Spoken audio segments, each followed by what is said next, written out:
আমায় একটু ভালোবাসবেন ইহান? কথাটা শোনা মাত্রই চোখ মেলে তাকালো ইহান। কেবলই চোখ দুটো লেগে আসছিল, তখনই ইচ্ছের এমন কথায় চোখ মেলে তাকালো। বিরক্তি নিয়েই পাশ ফিরে তাকাই সে। ইচ্ছে তখনও উত্তরের আশায় ইহানের পানে চেয়ে আছে। এই মাঝরাতে কি শুরু করলে বলো তো? এখন কি এসব কথা বলার সময়? ঘুম পাচ্ছে আমার খুব। বিরক্ত করো না। কথাটা বলে ইহান আমার পাশ ফিরে শুয়ে পড়ল। ইচ্ছের এমন ব্যাকুল আবদারটি ইহানের হৃদয় স্পর্শ করল না। ইচ্ছের চোখের কার্নিশ পেয়ে এক ফোঁটা জল গড়িয়ে পড়ল। স্বামী নামক ব্যক্তিটি তার পাশে থেকেও যেন অনেক দূরে। একই বিছানায় একই ছাদের নিচে থেকেও তারা দুজন দুজনের থেকে বহু দূরে। ইচ্ছের খুব ইচ্ছে হয় অন্য 5টা সংসারের মতো স্বামীর সাথে হাসি খুশিতে সংসার করতে, কিন্তু সে কপাল বুঝি তার নেই। স্বামী তো তার দিকে ফিরেও তাকায় না। রূপে গুণে কোনো দিক থেকে কমতি আছে তার, তবুও স্বামী নামক এই ব্যক্তির থেকে দিনের পর দিন অবহেলা পেয়ে আসছে ইচ্ছে। পুরো নাম তার আনিসা তাবাসসুম ইচ্ছে, বাবা মায়ের একমাত্র মেয়ে। শ্যামপুর গ্রামের জমিদারের মেয়ে ইচ্ছে। জমিদার কন্যা হওয়ায় আদর ভালোবাসা থেকে শুরু করে কোনো কিছুই অভাব হয়নি কখনো তার। পড়াশোনায় খুব একটা ভালো ছিল না সে কখনোই। পড়াশোনার ব্যাপারে সে ছিল বরাবরই উদাসীন। পরীক্ষার খাতায় 33 পেয়ে পাশ করলেও রূপে খাতায় তার নম্বর ছিল সর্বদা 100। এক কথায় গ্রামের সব থেকে সুন্দরী সেই ছিল। তার বয়স যখন 16, তখন থেকেই তার জন্য বিয়ের প্রস্তাব আসতে শুরু করে, কিন্তু মেয়ে ছোট এবং সুপাত্র না পাওয়ায় তার বাবা মোশাররফ মোড়ল মেয়েকে বিয়ে দেয়নি। দেখতে দেখতে সে এইচএসসি পরীক্ষা সমাপ্ত করে। পরীক্ষার শেষে তার বাবাকে সরাসরি জানিয়ে দেয় সে আর পড়াশোনা করতে চায় না। তখন মোশাররফ মোড়ল ভাবেন মেয়েকে শুধু শুধু বসিয়ে রেখে কী লাভ, তার থেকে সুপাত্র দেখে মেয়েকে তার হাতে তুলে দেওয়াই ভালো। তাছাড়া গ্রামাঞ্চলে এইচএসসি পাশ করা মেয়ে মানেই অনেক শিক্ষিত। ইহান মোশাররফ মোড়লের অতি কাছের বন্ধু নাজমুল সাহেবের ছেলে। দু পরিবারের পছন্দের ভিত্তিতেই তাদের বিয়ে ঠিক হয়েছিল। বিয়ে নিয়ে ইচ্ছের খুব একটা অমত ছিল না। বাবা তাকে একবার বলাতেই সে রাজি হয়ে যায়। বিয়ের আগে সরাসরি কখনো দেখা হয়নি তার ইহানের সাথে। অবশেষে বেশ জাঁকজমকপূর্ণ অনুষ্ঠানের মাধ্যমে তাদের বিয়ে সম্পন্ন হয়। বিয়ের দিনই ইচ্ছে প্রথমবারের মতো ইহানকে দেখে। বাইরে থেকে উচ্চ ডিগ্রিধারী সুউচ্চ সুপুরুষ ব্যক্তিটিকে প্রথম দেখাতেই ভালো লেগেছিল ইচ্ছের। সে মুহূর্তেই সে ভেবে নিয়েছিল এই মানুষকে সে অনেক ভালোবাসবে, মন প্রাণ উজাড় করে দিয়ে ভালোবাসবে। বর্তমানে তাদের বিয়ের বয়স 6 মাস পেরিয়েছে। বিয়ের প্রথম 2-3 মাস সবকিছু ঠিক থাকলেও তারপর থেকেই শুরু হয় ইচ্ছের প্রতি ইহানের অবহেলাটা। ইচ্ছে ভেবে পায় না ঠিক কী কারণে ইহান তার থেকে এতটা দূরে সরে থাকে। শ্বশুর শাশুড়ি আর এক ননদ নিয়ে ছোট্ট সংসার তার। শ্বশুর শাশুড়ি ননদ সকলের সাথে খুব ভালো সম্পর্ক ইচ্ছের, কিন্তু সম্পর্কের মূল যে ব্যক্তিটি তার সাথেই মনের কোনো মিল নেই। মাত্র এই কয়দিনেই সে ইহানকে প্রচণ্ড রকম ভালোবেসে ফেলেছে। ইহানের একটু ভালোবাসা পাওয়ার জন্য তার ছোট্ট হৃদয় টুকু হাহাকার করতে থাকে সর্বক্ষণ, কিন্তু ইহান সেদিকে ফিরেও তাকায় না। আরও একটি রাত নির্ঘুম নিবৃত্তে কেটে যায় ইচ্ছে। চোখ মুখ ফুলে ঢোল হয়ে গেছে। এই 3-4 মাস ধরে এমন কোনো রাত নেই যে রাতে সে কাঁদেনি। স্বামী নামক প্রিয় ব্যক্তির থেকে অবহেলা সহ্য করার ক্ষমতা হয়তো কোনো স্ত্রীরই নেই। দূর থেকে আজানের মিষ্টি আওয়াজ ভেসে আসতেই বিছানা ছেড়ে উঠে দাঁড়ায় ইচ্ছে। ধীর পায়ে হেঁটে যে জানালা থেকে পর্দা সরিয়ে দেয়। বাড়ি থেকে আসা অল্প আলোতে স্বামীর মুখ পানে কিছুক্ষণ চেয়ে থাকে। এই মানুষটাকে সে ভীষণ ভালোবাসে। আবার চোখ থেকে এক ফোঁটা পানি গড়িয়ে পড়ে। চোখের পানিটুকু মুছে যায় নামাজের উদ্দেশ্যে। সে তার মোনাজাতে আল্লাহর কাছে চাইবে তার স্বামীকে। সে তো শুধু পৃথিবীতে না, মৃত্যুর পরের জীবন ইহানকে নিজের করে চায়। তার প্রত্যেক মোনাজাতে সে তার স্বামীকে চায়। 8টা বাজতেই শারমিন বেগমের ঘুম ভাঙে। রুম থেকে বেরিয়ে রান্নাঘরে আসতেই দেখে সকালের নাস্তা প্রায় বানানো শেষ। নাজমুল সাহেব এখনো বাড়িতে ফেরেননি। ফজরের নামাজের পর হাঁটাহাঁটি করার অভ্যাস তার। শারমিন বেগম হাসি মুখে রান্নাঘরে ঢোকেন। আজ এত তাড়াতাড়ি নাস্তা বানালে যে? ইচ্ছে শারমিন বেগমকে দেখেই ঠোঁট হেলিয়ে হাসল। শুভ সকাল মা। আব্বু ফিরেছেন কি? শারমিন বেগম কাপে চা ঢালতে ঢালতে প্রতি উত্তর করলেন, শুভ সকাল। না, তোমার আব্বু এখনো ফেরেনি, কিছুক্ষণের মধ্যে এসে যাবে। তোমার শরীরের কি অবস্থা এখন? মাথা ব্যথা কমেছে? কাল রাতে তো মাথা ব্যথার জন্য কিছু না খেয়েই রুমে চলে গেলে। হ্যাঁ মা, এখন সুস্থ। ইহান কোথায়? আজ এখনো উঠলো না যে? আজ তো শনিবার মা, ওনার অফিস আজ বন্ধ, এজন্যে হয়তো বেশি সময় ধরে ঘুমাচ্ছে। কথার মাঝেই ইরা চলে আসে। ইরা হচ্ছে ইহানের একমাত্র বোন। শুভ সকাল মা। শুভ সকাল ভাবি। আপনাকেও শুভ সকাল আপু। ইরা বয়সে ইচ্ছের থেকে বড়, তবে সম্পর্কে সে ছোট ননদ। তবুও ইচ্ছে ইরাকে আপু বলেই সম্বোধন করে। 10টা বাজতে সকালে নাস্তার টেবিলে চলে আসে। ইহানও ইতিমধ্যে উঠে ফ্রেশ হয়ে নিয়েছে। নাস্তার টেবিলে নাস্তা খেতে খেতে নাজমুল সাহেব ইহানকে বলে ওঠেন, বলছিলাম বিয়ের তো বেশ কিছুদিন হলো, তোমরা তো এখনো কোথাও ঘুরতে গেলে না। অফিস থেকে কিছুদিন ছুটি নিয়ে না হয় ইচ্ছেকে নিয়ে ঘুরে আসো। এ বাড়িতে আসার পর থেকে তো মেয়েটি এখনো পর্যন্ত বাড়ির বাইরে পা রাখেনি। ঘুরতে যাওয়ার কথা শুনে ইচ্ছের ভীষণ খুশি লাগলো। ঘুরতে তার অনেক ভালো লাগে। তাছাড়া ঘুরতে গেলে নিশ্চয়ই ইহান তাকে সময় দিবে। তখন তো আর তার অফিস থাকবে না আর না কাজ। ভাবতে ইচ্ছের মনটা ভালো হয়ে গেল। আমি এখন কোথাও যেতে পারবো না বাবা, অনেক কাজ জমে আছে। মুহূর্তে ইচ্ছের হাসিটা মিলিয়ে গেল। কিশোরী মনে জমা হলো এক রাশ অভিমান। কি হতো একটু ঘুরতে নিয়ে গেলে? কাজ তো সে সবসময়ই করে। ইচ্ছে মনে মনে চাইছে যে করে হোক তার শ্বশুরাব্বু যেন ইহানকে রাজি করে ঘুরতে যেতে। কাজ তো সবসময় করছো, সামনেও করবে, তাই বলে এমন না যে সব ফেলে শুধু কাজের পেছনে ছুটবে। নিজের পরিবার, নিজের স্ত্রীকেও সময় দেওয়া উচিত তোমার। আমি আর কোনো কথা শুনতে চাই না ইহান। আমি চাই তুমি ইচ্ছেকে নিয়ে দূরে কোথাও ঘুরে আসো। ইহান এবার আর কোনো প্রতিউত্তর করলো না। চুপচাপ নিজের খাবার শেষ করে রুমে চলে গেল। নাজমুল সাহেবও নিজের খাবারের দিকে মনোনিবেশ করলেন। বৌমা, তুমিও এবার খেয়ে নাও। হ্যাঁ মা, আপনিও বসুন। সবার খাওয়া শেষ হলে দুই শাশুড়ি বৌমা গল্প করতে করতে তাদের খাওয়া শেষ করে সবকিছু গুছিয়ে রাখে। হাতের কাজ শেষ করে ইচ্ছে নিজের রুমের দিকে গেল। রুমে ঢুকতেই দেখলো ইহান কোথাও বের হওয়ার জন্য রেডি হচ্ছে। আপনি কোথাও যাচ্ছেন? কিছুটা জড়তা নিয়েই প্রশ্ন করে ইচ্ছে। ইহান তার স্বভাব সুলভ গম্ভীর কণ্ঠে জবাব দেয়, হুম। শুধুই হুঁ। ইচ্ছের মন চাইছে ইহানকে জিজ্ঞেস করতে সে কোথায় যাচ্ছে, কিন্তু সাহস পেল না। যদি ইহান রেগে যায়, কিন্তু তার কেন জানি খুব জানতে মন চাইছে। অবশেষে সকল জড়তা কাটিয়ে কিছুটা সাহস সঞ্চয় করে প্রশ্নটি করেই ফেলল। আপনি কোথায় যাচ্ছেন? না মানে আজ তো আপনার অফিস নেই, তাই আর কি। ইহান কিছুক্ষণ ইচ্ছের দিকে কঠিন দৃষ্টিতে তাকিয়ে থেকে কোনো কথা ছাড়াই রুম থেকে বেরিয়ে যায়। ইচ্ছে আবারও আহত হয়। কি হতো একটু বলে গেলে? রাত বাড়তে শুরু করেছে। এটা বর্ষার সিজন না হলেও মাঝে মধ্যে টুপটাপ বৃষ্টি আকাশের বুক চিরে ধরনের বুকে নেমে আসে, তিক্ত করে তুলছে পরিবেশকে। ইচ্ছে ইহানের জন্য অপেক্ষা করতে করতে ডাইনিং টেবিলে মাথা এলিয়ে ঘুমে পড়েছে। ইহান সেই সকালে বেরিয়েছে আর সারাদিনেও তার খোঁজ নেই। দুপুরে খেতে অবধি আসেনি। ইচ্ছে বার কয়েক ইহানকে কল করেছিল, কিন্তু প্রতিবারই ইহান তার কল কেটে দিয়েছে। এতে ইচ্ছে খুব একটা অবাক হলো না। ইহানের মন চাইলে তার কল ধরে, কখনো বা ধরে না। তবে খুব কম সময় সে ইচ্ছের কল ধরে, ধরলেও তার স্থায়িত্বকাল 1 মিনিটের বেশি হয় না কখনো। ইহান যখন বাড়িতে ফেরে তখন ঘড়ির কাঁটা প্রায় রাত 1টা ছুঁই ছুঁই। বেল বাজতেই ইচ্ছের ঘুম ভেঙে যায়। দ্রুত উঠে দরজা খুলে দিল। দরজা খুলতেই ওপাশে ইহানকে আধভেজা অবস্থায় দেখতে পেল। ইহান কোনোরূপ কথা ছাড়াই ঘরের ভেতরে ঢুকে গেল। ইচ্ছে আর চোখে একবার ঘড়িতে সময়টি দেখে নিল। দরজা আটকে সেও ইহানের পিছু পিছু রুমে চলে আসে। তোয়ালে সহ প্রয়োজনীয় সকল জিনিস ইহানের হাতের সামনে এগিয়ে দেয়। কিছুক্ষণ আমতা আমতা করে অবশেষে বলে ফেলে, এত দেরি হলো কেন আপনার? ইচ্ছের প্রশ্নে ইহানের কোনো ভাবান্তর হলো না। সে মনোযোগ সহকারে নিজের চুল মুছতে ব্যস্ত। না খেয়ে আপনার জন্য ভাত নিয়ে অপেক্ষা করছিলাম।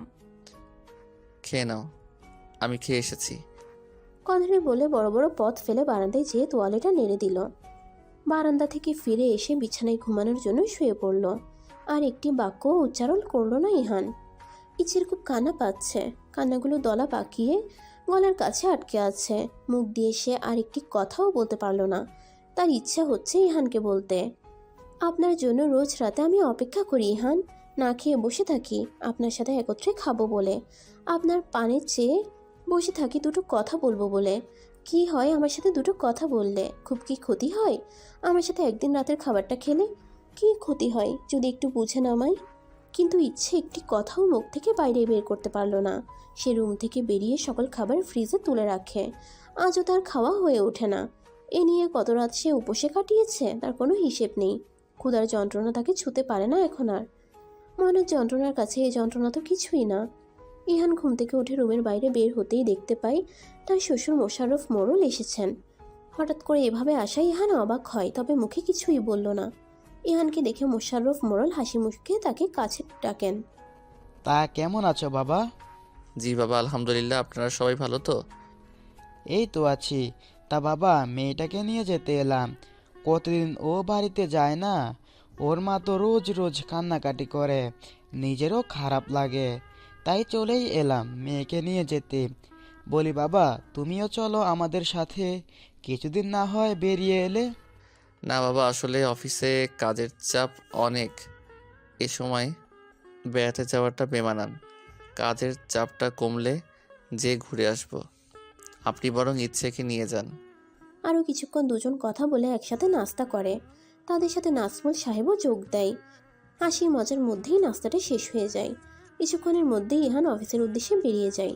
ইচ্ছে ভেবেছিল তার যাওয়ার কথা শুনলেই ইহান তাকে যেতে মানা করবে, তার কোমল হাত দুটো ধরে বলবে, তুমি যেও না ইচ্ছে, তোমাকে ছাড়া একটি দিনও আমি থাকতে পারবো না। আমার ব্যস্ততা কমলে তোমায় নিয়ে আমি একদিন ঘুরে আসবনি, এখন প্লিজ তুমি যেও না।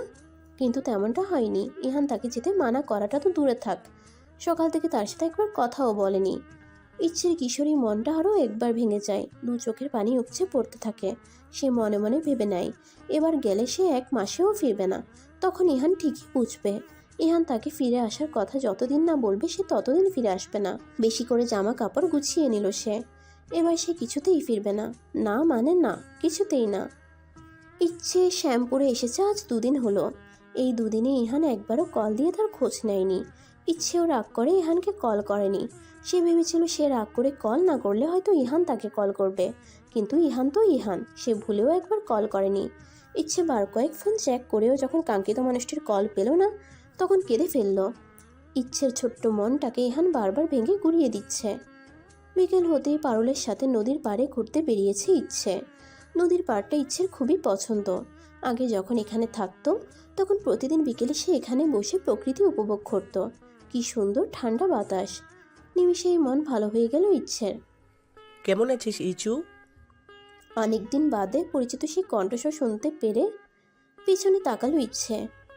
তার সামনে দাঁড়িয়ে থাকা ব্যক্তিটিকে চিনতে একটুও সময় লাগলো না তার।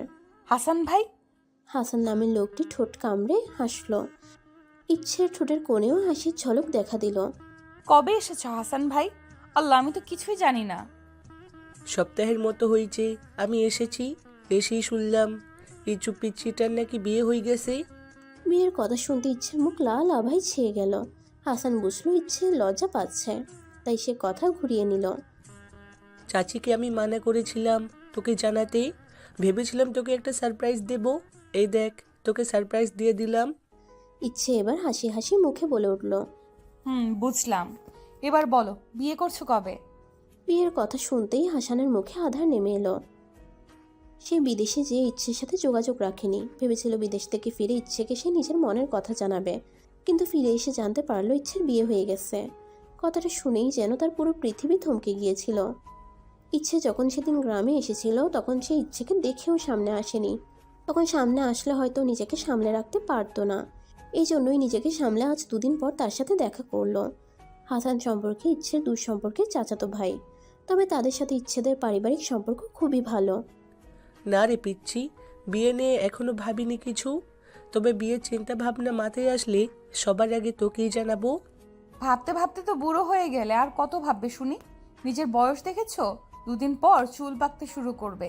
ভাবাভাবি বাদ দিয়ে সুন্দর দেখে একটা মেয়ে বিয়ে করে নাও তো। তাদের কথার মাঝেই সন্ধ্যা ঘনিয়ে এলো। চারদিক থেকে সন্ধ্যার আজানের ধ্বনি ভেসে আসছে। ইচ্ছে বাড়ির পথে পা বাড়ালো। আজ আসি হাসান ভাই, এই ব্যাপারে অন্য একদিন কথা হবে।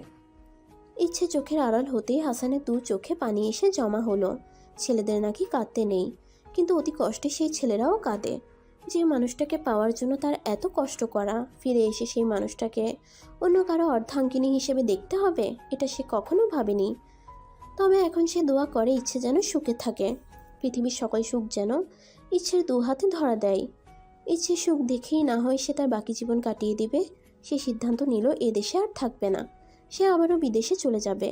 এখানে থাকলে ইচ্ছের স্মৃতিগুলো তাকে ধাওয়া করবে, যেটা তার জন্য খুবই কষ্টকর হবে। তবে যাওয়ার আগে ইচ্ছের হাজব্যান্ডের সাথে একবার দেখা করে যাবে। তার পিচ্চিটার কেমন ছেলের সাথে বিয়ে হয়েছে তা একবার দেখে নেওয়া দরকার। তবে ইচ্ছে হয়তো বেশ সুখেই আছে। সে ইচ্ছের মুখে কোনো বেদনার ছাপ খুঁজে পায়নি। ইচ্ছে সুখে থাকলেই হলো, এতেই তার তৃপ্তি। ইচ্ছে জানতেও পারলো না কেউ একজন তাকে ভালোবাসে, প্রচণ্ড রকম ভালোবাসে। আর কখনো হয়তো তার জানাও হবে না সময় যে তাকে অন্য কারোর সাথে বেঁধে ফেলেছে। তা না হলে তার জীবন গল্পটা হয়তো অন্যরকম হতো। সকাল হতেই ইচ্ছে গোছগাছ শুরু করে দিল। আজ সে ঢাকায় ফিরে যাবে। ইহানকে ছাড়া তার দম বন্ধ হয়ে আসছে। এখানে তার পক্ষে আর একটি দিনও থাকা সম্ভব হচ্ছে না। নীলুফা বেগম সেই কখন থেকে কান্নাকাটি করে চলেছেন। এতদিন পর মেয়ে তার কাছে এলো, সপ্তাহখানিক থাকবে তা না 3 দিনের মাথায় চলে যাচ্ছে। আবার কবে মেয়েকে কাছে পাবে তার কোনো নিশ্চয়তা নেই। ইচ্ছের খুব মন খারাপ হচ্ছে মা বাবাকে ছেড়ে যেতে, কিন্তু না গেলে সে বোধহয় আর বেঁচে থাকতে পারবে না। ইহানকে ছাড়া তার কেমন পাগল পাগল লাগছে নিজেকে। সব ঠিক থাকলেও সমস্যা হলো ইচ্ছে একা অতদূর পাড়ি দিতে সাহস পাচ্ছে না। একা একা এভাবে কখনো আসা যাওয়া করা হয়নি তার। অবশেষে ঠিক হলো মোশাররফ মোড়ল তাকে দিয়ে আসবেন। ইচ্ছেরও দুশ্চিন্তা দূর হলো। গ্রাম থেকে ফিরে এসে ইচ্ছে আজ সপ্তাহ খানেক হয়েছে। আগের নিয়মেই তার জীবন চলতে লাগলো। ইহান তার কাজ নিয়ে ব্যস্ত থাকে, আর ইচ্ছে দিন শেষে ইহানের থেকে একটু ভালোবাসা পাওয়ার আশায় মরিয়া হয়ে থাকে। অফিসে অতিরিক্ত কাজ থাকে, আজ ফিরতে বেশি দেরি হয় ইহানের। সারাক্ষণ কাজের চাপে থাকার ফলে তার মন মেজাজ সবসময় খিটখিটে হয়ে থাকে। তার উপর আজ কাজে সামান্য ভুল ত্রুটি হওয়ায় তার থেকে উচ্চ পদস্থ অফিসারের থেকে সামান্য বকা শুনতে হয়েছে, যা তার ব্যক্তিত্বে আঘাত হেনেছে। প্রচণ্ড ব্যক্তিত্ব সম্পন্ন মানুষ ইহান। বেল বাজতেই শারমিন বেগম দরজা খুলে দেন। মাকে দেখে হেসে সালাম দিয়ে নিজের রুমে চলে যায় ইহান। শারমিন বেগম ছেলে যাওয়ার পানে চেয়ে দীর্ঘশ্বাস ফেলে। ছেলেটি তার কাজ ছাড়া কিছুই বোঝে না। তার জীবনে যেন কাজ ছাড়া অন্য কিছুর অস্তিত্ব নেই। ফ্রেশ হয়ে বের হতেই সে উপলব্ধি করে তার প্রচণ্ড মাথা ব্যথা করছে। মাথাটা টিপে দিলে হয়তো ভালো লাগতো, কিন্তু সে আসার পর থেকে এখনো ইচ্ছেকে দেখতে পায়নি। জোরে জোরে নাম ধরে কয়েকবার ডাকার পরও ইচ্ছের কোনো খবর নেই। মেজাজ তার আগে থেকেই বিগড়েছিল, এখন আবার ইচ্ছের নিরুদ্দেশ হয়ে মেজাজটা আরও বিগড়ে গেল। নিজের রুম থেকে বেরিয়ে ইরার রুমে যেতেই দেখতে পেল ইরা আর ইচ্ছে কোনো একটা ব্যাপার নিয়ে হাসাহাসি করছে। এতে তার মেজাজ আরও খারাপ হলো। বোনের সামনে স্ত্রীর সাথে খারাপ ব্যবহার করাটা বেমানান, তাই নিজেকে ধাতস্থ করে শান্ত কণ্ঠে ইচ্ছেকে ডেকে নিজের রুমে চলে গেল। ভাইয়া দেখছি তোমার চোখে হারায়, আসতেই বইয়ের খোঁজে নেমে পড়েছি। কি প্রেম! মুহূর্তেই ইচ্ছের মেথিন গালে রক্তিম আভা ছড়িয়ে পড়ল। কান থেকে যেন আগুন বের হচ্ছে। নিজের লজ্জা ঢাকতে ইরাকে কিছু না বলেই ছুটে রুম থেকে বেরিয়ে গেল ইচ্ছে। এমনিতেই ইরার ঠোঁটকাটা স্বভাব। ইচ্ছেকে এর থেকেও ভয়ানক লজ্জা দিতে সে দুবার ভাববে না। তাই ভয়ানক লজ্জার সম্মুখীন হওয়ার আগেই সেখান থেকে সরে যাওয়াই উত্তম। আমি বাসায় এসেছি সে খেয়াল আছে তোমার?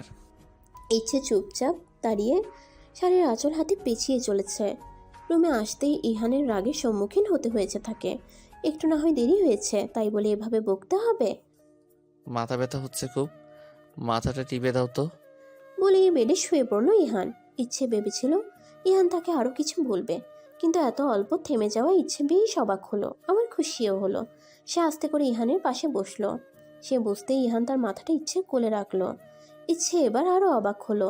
ইহানের আজ কি হলো? খুশি থেকে অবাক বেশি হচ্ছে সে। কি হলো, মাথাটা টিপে দাও। ইহানের কথাই ইচ্ছে আলতো হাতে মাথা ম্যাসেজ করে দিতে থাকে। ইচ্ছে ঠোঁটে লেগে আছে মিষ্টি হাসির রেখা। ইহান তার কোলে মাথা রেখে ঘুমাচ্ছে, এটাই তার কাছে অনেক। সারাটা রাত সে ওভাবেই ইহানের মাথায় কোলে নিয়ে বসেছিল। ভোরের দিকে তার চোখটা লেগে আসে। সারা রাত সে ডিম লাইটের আলোতে ঘুমোতো ইহানকে দেখে কাটিয়েছে। কি নিষ্পাপ সুন্দর সে মুখশ্রী। সারা রাত জেগে থাকতে ইচ্ছের একটুও কষ্ট হয়নি। এও যেন পরম এক শান্তি। আজ ইহান আর ইচ্ছে কক্সবাজার যাচ্ছে ঘুরতে, যদিও এতে ইহানের মোটেও মত নেই। নাজমুল সাহেব ইহানকে বাধ্য করেছে অফিস থেকে ছুটি নিতে। তবে ইচ্ছে খুব খুশি, তার অনেক দিনের ইচ্ছা কক্সবাজার ঘুরতে যাওয়ার। অবশেষে তার ইচ্ছা পূরণ হতে চলেছে। ইচ্ছে তার জমানো টাকাগুলো নিয়ে নিল। সে অনেক কিছু কিনে আনবে ওখান থেকে। ইহান বেশ নামকরা এক রিসোর্টে রুম বুক করেছে। রিসোর্টটা বেশ সুন্দর, ইচ্ছের বেশ পছন্দ হয়েছে। বেশ জমকালো পরিবেশ। তাদের পৌঁছতে পৌঁছতে সন্ধ্যা হয়ে গেছে। ফ্রেশ হয়ে তারা নিচে নামলো নাস্তা করে নেওয়ার জন্য। নাস্তা শেষে তারা আবারও ফিরে এলো রুমে। তারা আজ আর ঘুরতে বের হবে না। জার্নি করার ফলে দুজনেরই রেস্ট দরকার। রুমের সাথে একটি খোলা বারান্দা রয়েছে। বারান্দাটিতে দুটি বেতের সোফা রয়েছে। ইচ্ছে যে সেখানে বসলো। দূর থেকে সাগরের কলকল ধ্বনি ভেসে আসছে। ইচ্ছের মন চাচ্ছে এখনই ছুটে যেতে। সাগর যেন তাকেই ডাকছে। ইহান কিছুক্ষণ ফোন চাপাচাপি করলো, কিন্তু তার ভালো লাগছে না। আজকাল তার কিছুই ভালো লাগে না। সব কিছু কেমন বিরক্ত লাগে।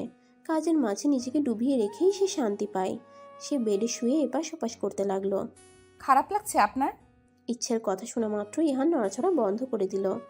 এই মুহূর্তে ইচ্ছেকে তার একটুও সহ্য হচ্ছে না। এই মেয়েটার জন্যই তাকে এখানে আসতে হলো। সব কিছু মূল এই মেয়েটা। কিছু বলুন, খারাপ লাগছে আপনার? ইহান এবার ইচ্ছের দিকে ফিরে তাকালো। বেশ শান্ত দৃষ্টিতে ইচ্ছের দিকে কিছুক্ষণ তাকিয়ে রইল। হঠাৎ এভাবে তাকিয়ে থাকা ইচ্ছা অপ্রস্তুত হয়ে পড়ল। তার ফর্সা গোলগাল মুখটা মুহূর্তেই লাল হয়ে উঠল। দৃষ্টি এলোমেলো হলো। যখন সে নিজেকে সামলাতে ব্যস্ত হয়ে পড়ল, তখন ইহান শান্ত কণ্ঠে বলে উঠল, একটা অনুরোধ করব তোমায়। ইচ্ছে মাথা তুলে ইহানের দিকে তাকালো। তার দৃষ্টিতে কৌতূহল। ইচ্ছে ইহানের চোখে চোখ রেখে ও চোখের ভাষা বুঝতে চাইল, কিন্তু সে ব্যর্থ হলো। সে কখনোই ইহানের চোখের ভাষা পড়তে পারে না। আমার ইচ্ছেগুলোকে আমার ঘাড়ে চাপিয়ে দেবে না প্লিজ, এটা আমায় খুবই যন্ত্রণা দেয়। ইচ্ছে থমকালো। সে কি তার ইচ্ছাগুলো ইহানের উপর চাপিয়ে দিচ্ছে? নিজেকেই নিজে প্রশ্ন করলো ইচ্ছে। হ্যাঁ তো, সে চাপিয়ে তো দিচ্ছে। ইহান তো ঘুরতে আসতে চায়নি, বরং তার জন্যই ইহানকে আসতে হলো। ইচ্ছের বুক ভারী হয়ে আসলো। ইহানের এমন সহজ স্বীকারোক্তি যেন আরো বুকে আঘাত হেনেছে। সে কোনো কথা বলল না। ধীর পায়ে আবারও বারান্দায় ফিরে গেল। রাতটা আজ বারান্দাতে কাটিয়ে দিল নির্ঘুমভাবে। আমরা কি এখন ঘুরতে বের হব ইহান? ইচ্ছের কথায় আয়না থেকে চোখ সরিয়ে পাশে তাকায় ইহান। মেয়েটা সাদা একটা শাড়ি পরেছে, সাথে গোলাপি রঙের ব্লাউজ। চুলগুলো হাত খোপা করা। মুখের দুপাশে কাটা চুলগুলো ছড়িয়ে আছে। কৃত্রিম কোনো সাজসজ্জা নেই মুখে তার। কিছুক্ষণের জন্য থমকালো ইহান। সাদা শাড়িতে মেয়েটিকে মোহনীয় লাগছে। নারীর রূপের মায়া খুবই ভয়ঙ্কর। সেই মায়ায় একবার আটকে গেলে ছাড়া পাওয়া দায়। দৃষ্টি সরিয়ে আবারও আয়নার দিকে তাকালো ইহান। বেশিক্ষণ ওদিকে তাকিয়ে থাকলে তার চোখ ঝলসে যেত হয়তো। হ্যাঁ, এখন বের হবো, তুমি রেডি তো? হুম। ইহান আর চোখে একবার ইচ্ছেকে পর্যবেক্ষণ করে নিয়ে দরজা দিকে পা বাড়ালো, কিন্তু পরক্ষণেই ইচ্ছের কথা শুনে তার পা থেমে গেল। সে যেন জমে গেল। আমায় একবার জড়িয়ে ধরবেন ইহান? ইহান ইচ্ছের দিকে অবাক হয়ে তাকিয়ে আছে। মেয়েটা হুটহাট এমন আবদার করে বসে, যা তাকে অস্বস্তিতে ফেলে দেয়। ইহান ইচ্ছের চোখের দিকে তাকায়। ওই চোখে রয়েছে একরাশ আকুতি। বেশি সময় ওই চোখে তাকিয়ে থাকতে পারল না ইহান। চোখ ফিরিয়ে নিল। দরজা দিকে অগ্রসর হতে হতে বলল, আমি বের হচ্ছি, তুমিও এসো। বলতে বলতেই দরজা খুলে রুম থেকে বেরিয়ে গেল ইহান। ইচ্ছে নিজের চোখ বন্ধ করে নিল। চোখ বন্ধ করতেই এক ফোঁটা জল গড়িয়ে পড়ল তার সুন্দর মুখশ্রীতে। পুরো দিন তারা সমুদ্র পাড়ে ঘুরে কাটিয়েছে। দুপুরের দিকে পাশের এক রেস্টুরেন্ট থেকে খেয়ে নিয়েছিল। দিন গড়িয়ে রাত নেমেছে। রাতে যেন সবুজের সৌন্দর্যটা আরও কয়েকগুণ বেড়ে গেছে। তারা আরও কিছুক্ষণ সমুদ্র পাড়ে কাটিয়ে নিজেদের রুমে ফিরে আসলো। ইচ্ছেকে অনেক ক্লান্ত লাগছে। কোনো রকম ফ্রেশ হয়ে সে বিছানায় গা এলিয়ে দিল। নরম গদিওয়ালা বিছানায় গা এলিয়ে দিতেই রাজ্যের ঘুম এসে তার চোখে ধরা দিল। ইহান একবার ইচ্ছের দিকে তাকিয়ে সেও একপাশ করে শুয়ে পড়ল। কিছুক্ষণের মাঝে সেও ঘুমের দিশে পাড়ি জমালো। ইচ্ছের যখন ঘুম ভাঙলো তখন মাঝরাত। জানালা গলিয়ে চাঁদের আলো পুরো রুমে ছড়িয়ে পড়েছে। এই চাঁদের আলো ইহানের সুন্দর মুখটা ইচ্ছের নজর কাড়ল। একটি অবাধ্য ইচ্ছে তাকে গ্রাস করে নিল। মনের সাথে যুদ্ধে হেরে গিয়ে সে অতি সাবধানে ইহানের কপালে তার নরম অধর ছোঁয়ালো। ঘুমের মাঝে ইহান চোখ মুখ কুঁচকে ফেলল। তা দেখে ইচ্ছে কেন জানি খুব মন খারাপ হলো। লোকটা জেগে থাকতেও আমায় পছন্দ করে না। আমার স্পর্শ তো মোটেই না। ঘুমিয়ে থেকেও আমার স্পর্শে বিরক্ত হয়। এতটাই কি অপছন্দের আমি? নিজ মনেই প্রশ্ন করলো ইচ্ছে। তার মনে হলো তার প্রশ্নের উত্তরে আশপাশ থেকে কেউ চিৎকার করে বলছে, হ্যাঁ, তুমি তার খুবই অপছন্দের একজন। তুমি তার বিরক্তির একমাত্র কারণ। দু হাত দিয়ে নিজে দোকান চেপে ধরে জোরে জোরে নিঃশ্বাস নিচ্ছে। হঠাৎ মনে হলো সবকিছু শান্ত হয়ে গেছে। কান থেকে হাত নামিয়ে ফেললো ইচ্ছে। জলে ভরা চোখ নিয়ে একবার ইহানকে দেখে নিয়ে বারান্দায় গিয়ে দাঁড়ালো। বিষণ্ণ মন নিয়ে আকাশপানে তাকালো। আকাশে অগণিত তারার মেলা বসেছে। আকাশের দিকে তাকিয়ে তার হিংসা হলো। এই অন্ধকার আকাশের বুকে কত তারা! কিভাবে তারা অন্ধকার আকাশকে আলোতে ভরিয়ে দিয়েছে। তার আকাশকে কেন কেউ আলোকিত করে না? ইচ্ছে তার দু ঠোঁট নাড়িয়ে নেভা কণ্ঠে উচ্চারণ করলো, আমার আকাশের তারা নেই। অন্ধকার কাটিয়ে দিনের আলো ফুটতে শুরু করেছে।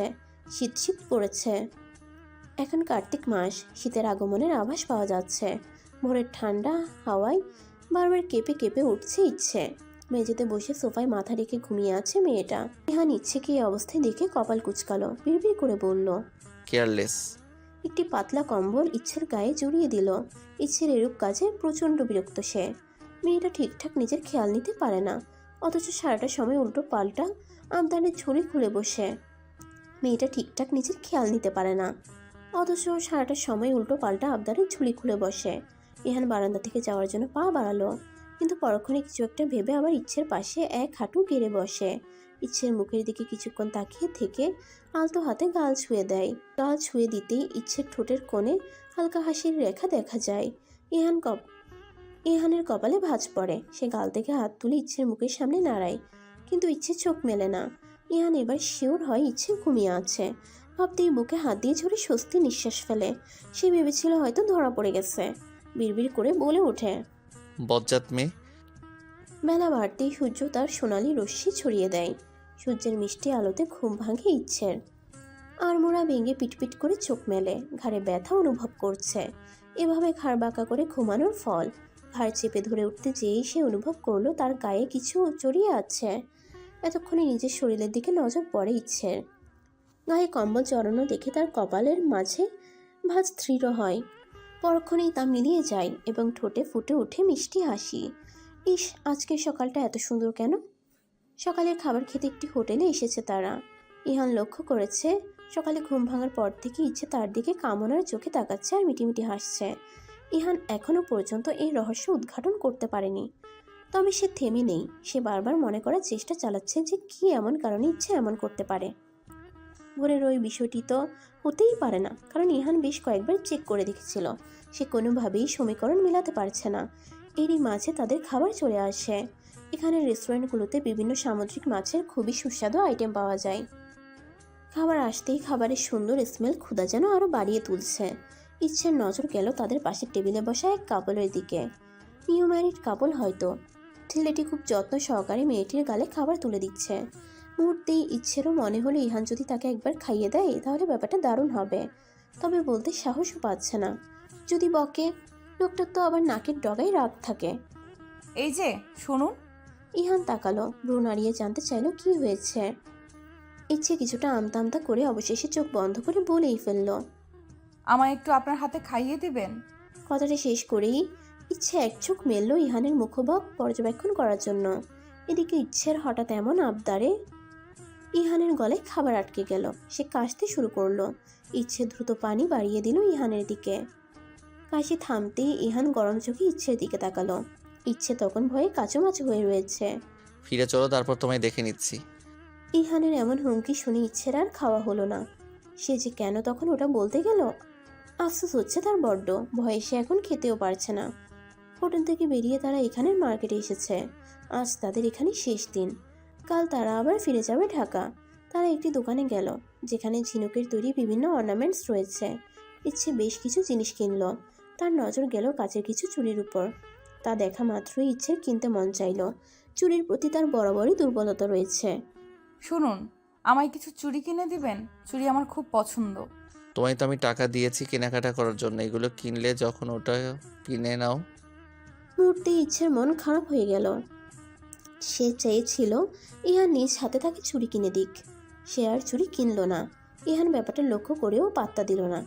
কেনাকাটা ঘোরাঘুরি শেষ করে তারা একেবারে সন্ধ্যার পর হোটেলে ফেরে। হোটেলে ফিরে তাদের মধ্যে আর কোনো কথা হয় না। এমনকি সকালের ব্যাপারটা নিয়েও ইহান ইচ্ছেকে কিছু বলে না। তবে ইচ্ছে চাইছিল ইহান তার সাথে কথা বলুক, সকালের ব্যাপারটা নিয়ে বকাঝকা করুক, তবুও সে তার সাথে একটু কথা বলুক। ইহান কি বুঝে না সে তার সাথে কথা বলার জন্য চটফট করে? কেন বুঝে না ইহান যে ইচ্ছে নামের মেয়েটি তাকে পাগলের মতো ভালোবাসে, নিজের থেকেও বেশি ভালোবাসে? আকাশটা আজ ধূসর রঙে রেঙেছে। তার বুকে আজ সূর্যিমামা উকি দেয়নি। কৃষ্ণরাঙ্গা মেঘের রাজত্ব আজ আকাশের বুকে। গতকাল রাতেও ঝুম বৃষ্টি হয়েছে। ভেজা রাস্তাঘাট তার জানান দিচ্ছে। ইচ্ছের ঘুম ভাঙতেই সে ছাদে চলে আসে। ছাদের পাশগুলো কেমন পিচ্ছিল হয়ে আছে, পা দিলেই স্লিপ করবে। ইচ্ছে খুব সাবধানে পা ফেলে ছাদের কিনারে ঘেঁষে দাঁড়ালো। ঠান্ডা বাতাসে তার লোমকূপ কেঁপে উঠল। সে বেশি সময় দাঁড়াতে পারল না। সাবধানে পা ফেলে ছাদ থেকে নেমে এলো। বাড়িতে সবাই ঘুমিয়ে আছে। ইচ্ছে উত্তর দিকে ইরা রুমের দিকে পা বাড়ালো। দরজা হালকা ফাঁকা করতেই তার নজর পড়ল ইরা মেঝেতে কাচুমাচু হয়ে ঘুমিয়ে আছে। ইচ্ছে অবাক হলো, এই ঠান্ডার মধ্যে মেয়েটা মেঝেতে কেন? পরক্ষণেই বেডের দিকে নজর যেতেই তার কাছে সবটা ক্লিয়ার হলো। বেডে টিনা হাত পা ছড়িয়ে ঘুমিয়ে আছে। পুরো বেডটাই তার দখলে। টিনা হচ্ছে ইহানের ফুফাতো বোন। মেয়েটাকে ইচ্ছের কাছে তেমন সুবিধার মনে হয় না। তাদের বিয়ের সময় একবার দেখেছিল, আর এই দেখা হলো। মেয়েটা এখানে এসেছে আজ 2 দিন হলো। তারা সেদিন কক্সবাজার থেকে ফিরেছে, তারপর দিনই এই মেয়ে এসেছে। ইচ্ছে আলতো করে ইরাকে ডাকলো। এভাবে ঠান্ডায় শুয়ে থাকলে নির্ঘাত মেয়েটা জ্বর বাঁধিয়ে বসবে। এই আপু, উঠো। বার কয়েক ডাকার পর আলতো করে চোখ মেলে তাকালো ইরা। কি হয়েছে ভাবি? তুমি আগে উঠো। ইরা ঘুম ঘুম চোখে উঠে দাঁড়ালো। যাও, এবার মার পাশে গিয়ে ঘুমিয়ে পড়ো। এইভাবে ঠান্ডায় শুয়ে থাকলে তো জ্বর এসে যাবে। আব্বু নেই, এখন হাঁটতে গেছেন। তুমি যেয়ে বরং মার সাথে শুয়ে পড়ো। কি করব বলো? ওই ডাইনি যেভাবে হাত পা ছুড়িয়ে, তাতে নির্ঘাত আমার প্রাণ চলে যাবে, তাই বাধ্য হয়ে নিচে শুয়েছি। ইরার কথা ইচ্ছে চোখ বড় বড় করে তাকালো। ইস, আসতে বলো, শুনতে পাবে তো। ইরা আর কোনো কথা না বলে ঢুলতে ঢুলতে শারমিন বেগমের রুমের দিকে চলল। ইচ্ছেও রান্নাঘরের দিকে পা বাড়ালো। ইচ্ছে, উঠছিস মা? শারমিন বেগম রুম থেকে বের হতে হতে ডাক ছাড়লেন। ইচ্ছে তখন রান্নাঘর থেকে নাস্তা টেবিলে সাজাচ্ছিল। শুভ সকাল মা। হাসি মুখে শাশুড়িকে শুভেচ্ছা জানালো। এই মা, তোর তো দেখছি নাস্তাও বানানো শেষ। কখন উঠেছিস? ঘুমাসনি রাতে? ঘুমিয়েছি তো মা, তাড়াতাড়ি ঘুম ভেঙে গেল, তাই নাস্তা বানিয়ে ফেললাম। ভালো করেছিস। বলে শারমিন বেগম হাসলেন। হীরের টুকরো বউ পেয়েছেন তিনি। মাঝে মধ্যে তার মনে হয় এই মেয়েটা তার পরিবারে না এলে তার পরিবারটা অপূর্ণ থেকে যেত। পাড়ার অন্য সব শাশুড়িরা যখন তাদের বউয়ের বিভিন্ন দোষ নিয়ে কথা বলতে ব্যস্ত, তখন সে অহংকারের সাথে নিজের বউয়ের প্রশংসা করেন। তখন গর্বে যেন তার বুক ভরে যায়। নাস্তা শেষে ইহান রুমে এসে রেডি হতে থাকে অফিসের জন্য। সব ঠিক থাকলেও সে তার হাতঘড়িটা কোথাও খুঁজে পায় না। অবশেষে বাধ্য হয়ে সে ইচ্ছেকে ডাকে। একবার ডাকতেই ইচ্ছে হাজির হয়। আমার হাত ঘড়িটা কোথাও খুঁজে পাচ্ছি না, একটু জলদি খুঁজে দাও তো। ইচ্ছে মাথা নাড়িয়ে ড্রেসিং টেবিলের সামনে চলে যায়। মিনিটের মাঝে সে হাতে ঘড়ি নিয়ে ফিরে আসে। ইহান তা দেখে কপাল কুঁচকায়। সে এতক্ষণ খুঁজে যা পেল না, তা ইচ্ছে মিনিটের ভিতর কিভাবে পেয়ে গেল। আমি পরিয়ে দেই। ইচ্ছের কথায় ইহান তার দিকে তাকিয়ে ভ্রু নাচিয়ে বলল। কেন আমি পড়তে পারি না? বলে ইচ্ছের হাত থেকে ঘড়িটা নিতে চাইলে ইচ্ছে তার হাত সরিয়ে ফেলে। আপনি পড়তে পারেন না সেটা আমি বলিনি, আমি চাচ্ছি আমার হাতে ঘড়িটা পরিয়ে দিতে। ইচ্ছের একরোখা কণ্ঠ শুনে ইহান অবাক হলো। এই প্রথম মেয়েটা নির্ভয়ে তার সাথে কথা বলছে। এসব ছেলে মানুষের মানে কি ইচ্ছে? ইচ্ছে কিছুক্ষণ ইহানের চোখের দিকে তাকিয়ে থেকে বলে উঠল। ভালোবাসি ইহান, কেন বোঝেন না? নাকি বুঝতে চান না? ইহান প্রতিউত্তর করল না, স্তব্ধ হয়ে দাঁড়িয়ে রইল। এই সুযোগে ইচ্ছে অতি সাবধানে ইহানের হাতে ঘড়িটি পরিয়ে দিল। ইচ্ছে তার দৃষ্টি ঘুরিয়ে ইহানের সামনে থেকে সরে যায়। রুম থেকে বেরিয়ে যেতে যেতে ইহানকে উদ্দেশ্য করে বলে। এত অবাক হওয়ার কিছু নেই, আজ থেকে এটা রোজ একবার করে বলবো, তাই অভ্যেস করে নেন। ইহান অবাক হতেও যেন ভুলে গেছে। তার ভেতর কেমন অনুভব হচ্ছে সেটা সে নিজেও জানে না। সে নির্বাক দাঁড়িয়ে রইল। আজ একসাথে এতগুলো চমক সে নিতে পারছে না। যে মেয়েকে চোখ গরম দিলে চোখের পানির বন্যা বইয়ে দেয়, সে কিনা তাকে ট্রেট করলো। কিছু সময় অতিবাহিত হতেই ইহানের ঠোঁটের কোণে হালকা হাসির সন্ধান মেলে। পাগড়ি মেয়ে। নিজ মনে আবারও হাসলো ইহান। হঠাৎ কিছু মনে পড়তেই সে নিজের হাতের দিকে তাকালো। তার মুখে আবারও হাসি ফুটে। এই প্রথমবার তবে নিজের বুদ্ধি খাটালে? ঠোঁট খামড়ে হাসলো ইহান। হাত ঘড়িতে সময় দেখে নিয়ে সে দ্রুত বাইরে পা বাড়ালো। আজ বড্ড দেরি হয়ে গেছে তার। আকাশ এখনো ধোঁয়াময় মেঘে ঢেকে আছে। দুপুরে এক প্রশ্লা বৃষ্টি হয়ে গেছে। এখন পরিবেশ একদম সতেজ। ইচ্ছে বারান্দায় দাঁড়িয়ে বাইরের পরিবেশ উপভোগ করছিল। তখনই তার নজর যায় নিচে গেটের ভেতরে ঢুকছে একটি কালো রঙের গাড়িটির উপর। গাড়িটি চিনতে তার ভুল হয় না, এটা ইহানের গাড়ি। কিন্তু ইহান এই সময়ে বাসায় কেন ফিরল? চিন্তায় তার কপালে শুকনো ভাঁজ পড়ে। বারান্দা থেকে বেরিয়ে সে সোজা ড্রয়িং রুমে চলে আসে। সেখানে আপাতত কেউ নেই। তার এখানে আসার কারণ একটাই, তা হলো ইহান বাসার ভেতরে ঢুকতেই তাকে জেরা করা। সে পায়চারি করতে করতে সাজিয়ে নিল ইহান আসলে কি কি বলবে। তখনই ইহান বাসায় ঢুকে। ইচ্ছেকে এভাবে পাইচারি করতে দেখে সে ভ্রুকুচকায়, তবে নীরব থাকে। কোনো কথা ছাড়াই নিঃশব্দে সে রুমের দিকে অগ্রসর হয়। আপনি আজ এ সময় কেন? পেছন থেকে ইচ্ছের কথা শুনে ইহান দাঁড়িয়ে যায়, তবে কয়েক সেকেন্ডের ব্যবধানে আবারও বড় বড় পা ফেলে রুমে চলে যায়। ইচ্ছেও তার পিছু পিছু রুমে চলে যায়। কই বললেন না তো? ইহান বেডে বসে, এক হাতে গলার টাইটা খুলে ইচ্ছের দিকে গভীর দৃষ্টিতে তাকায়। তার মুখ একদম স্বাভাবিক। ইচ্ছের দিকে তাকিয়ে থেকেই গম্ভীর কণ্ঠে প্রশ্ন করে। তুই জানতে চাইলেই কেন আমি উত্তর দিব? ইহানের এরূপ কথায় ইচ্ছের রাগ হলো। কঠিনভাবে কিছু কথা শুনিয়ে দিতে ইচ্ছে হলো, কিন্তু মুখে সে কিছুই বলল না। মন খারাপ করে রুম থেকে বের হতে নিলে পেছন থেকে ইহান বলে ওঠে, রেডি হয়ে নাও, বাইরে বের হব। কথাটা ইচ্ছের কানে পৌঁছাতেই সে যেন শকড হয়ে গেল। এটা কি সত্যি ইহান? ইহান তাকে ঘুরতে নিয়ে যাবে? নিজের ভাবনাকে প্রমাণ করতে সে নিজ হাতে চিমটি কাটল। হাতে তীব্র ব্যথা অনুভব হতেই সে শিওর হলো, হ্যাঁ এটা সত্যি। ইচ্ছে রেডি হয়ে আয়নায় নিজেকে খুঁটিয়ে খুঁটিয়ে দেখছে। কোনো কিছুর কমতি আছে কি? সাদা জমিন, লাল পাড় বিশিষ্ট শাড়ির সাথে ম্যাচিং ব্লাউজ, খোপায় তার প্লাস্টিকের ফুলের গাছরাটা রিয়েল ফুলের হলে আরও ভালো হতো, সুন্দর সুবাস ছড়াতো। সামনের কাটা চুলগুলো শীতের দুপাশে ছেড়ে দিয়েছে, যা কাঁধ অবধি ঝুলে আছে। কপালের মাঝে ছোট্ট একটা টিপ তার জায়গা করে নিয়েছে। চোখের নিচে হালকা কাজল রেখা টেনেছে, যা চোখের সৌন্দর্য আরও বাড়িয়ে তুলেছে। কানে তার সোনার ঝুমকো, হাতে সোনার বালা। ইহান ওয়াশরুম হতে বের হতেই এমন দৃশ্য দেখে থমকে গেল। তার সামনে যেন মায়া রাজ্যের রাজকুমারী দাঁড়িয়ে, যার চোখ মুখ সবটা জুড়ে কেবল মায়া ছেয়ে আছে। আমায় কেমন লাগছে ইহান? ইহান একবার ইচ্ছেকে দেখে নিয়ে স্বাভাবিকভাবেই বলল, তোমায় তোমার মতোই লাগছে। তোমায় নিশ্চয়ই আমার মতো দেখতে লাগবে না? নিমিষে ইচ্ছের হাসি হাসি মুখটা নিভে গেল। সুন্দর মুখশ্রীতে নেমে এলো ঘন কালো আধার। চোখে জমতে শুরু করলো অশ্রুকণা। যার জন্য তার এত আয়োজন করে সাজগোজ করা, সেই তো তাকে একবার ভালো করে দেখলো না। আচ্ছা, ইহান কি কখনো তার দিকে ভালোবাসার দৃষ্টি নিয়ে তাকিয়েছিল? যদি কখনো ভালোবাসার দৃষ্টিতে তার দিকে তাকাতো, তাহলে একবারের জন্য হলেও সে ইচ্ছের রূপের প্রশংসা না করে পারত না। ইহানের জন্য ইচ্ছে লাল রঞ্জিত একটি পাঞ্জাবি বেডের উপর রেখে দিয়েছিল, কিন্তু ইহান সেটা পরল না। কাবার থেকে কালো রঙের টি শার্ট নিয়ে গায়ে জড়িয়ে উপরে একটি জ্যাকেট পরে নিল। এটা দেখে ইচ্ছের মন আকাশে আরও ঘন মেঘ জমল। তবে কি তার সাথে ম্যাচিং হয়েছে বলেই ইহান পাঞ্জাবি পরল না? কথাটা মাথায় আসতেই ইচ্ছের বুকের বাঁ পাশে হালকা ব্যথা অনুভব হলো। বুক ভারী হয়ে আসতে লাগলো। কান্নারা চোখ থেকে বৃষ্টি হয়ে ঝরতে চাইল। সে কি এতটাই অপছন্দের? নিচে নামতেই টিনাকে গাড়ির পাশে দাঁড়িয়ে থাকতে দেখে অবাক হলো ইচ্ছে। টিনাও যাচ্ছে সাথে? এই মেয়েটাকে ইচ্ছে একদমই সহ্য করতে পারে না, কেমন গায়ে পড়া স্বভাবের। তাছাড়া কোনো এক কারণে টিনাও ইচ্ছেকে খুব একটা পছন্দ করে না, তবে সেই কারণটা অজানা। ইহান ড্রাইভিং সিটে বসতেই টিনা দ্রুত ইহানের পাশে ফ্রন্ট সিটে বসে পড়ল। ইচ্ছের রাগে সর্বস্ব যেন জ্বলে যাচ্ছে। বাধ্য হয়ে তাকে একা পেছনে বসতে হলো। ইরা তাদের সাথে যাচ্ছে না, সে তার এক বন্ধুর জন্মদিনের পার্টিতে যাবে। ভাবি, তুমি প্লিজ মাইন্ড করো না। তুমি তো সবসময় এখানে বসো, আজ না হয় আমি বসলাম। টিনা ইচ্ছেকে কিছুটা ন্যাকামো সুরে কথাগুলো বলল।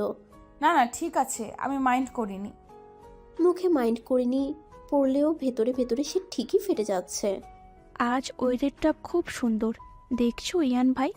আমি যদি আজ তোমায় কল করে না আসতে বলতাম, তাহলে হয়তো এই ওয়েদারটা আমরা সবাই মিস করতাম। টিনার কথা ইচ্ছে যেন আকাশ থেকে পড়ল। তার মানে ইহানকে টিনা আসতে বলেছে? টিনার কথাতে আজ প্রথম ইহান তার অফিস থেকে ছুটি নিয়ে তাড়াতাড়ি ফিরে এসেছে। ইচ্ছের খুব কান্না পাচ্ছে। ইহানের কাছে তবে শুধুমাত্র তারই কোনো মূল্য নেই। কই, আগে তো কখনো এখানে এভাবে অফিস থেকে ছুটি নিয়ে আসেনি। ইচ্ছে ভেবেছিল আজ হয়তো ইহান আর সে ঘুরবে এবং ইহান তাকে নিয়ে ঘুরতে বের হবে বলেই তাড়াতাড়ি এসেছে, কিন্তু তার ধারণা সম্পূর্ণ মিথ্যে। ইচ্ছের বুকটা হু হু করে কেঁদে উঠল। সে বুঝলো ইহান তাকে শুধু নিজের দায়িত্বই ভাবে। এটা অবশ্য ইচ্ছা আগেই ভেবেছিল, কিন্তু তার নিজের উপর ভরসা ছিল, নিজের ভালোবাসার উপর ভরসা ছিল।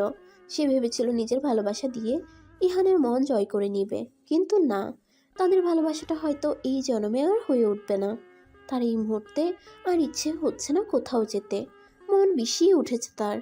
গাড়িটা একটু সাইড করুন প্লিজ। ইহান গাড়ি এক সাইডে পার্ক করে। গাড়ি পার্ক করতেই ইচ্ছে গাড়ি থেকে বের হয়ে যায়। কোনো সমস্যা? ইচ্ছে বের হতেই ইহানও বের হয়। ইহান ইচ্ছের কাছে এসে জানতে চায়। ইহানকে কিছুটা চিন্তিত দেখাচ্ছে।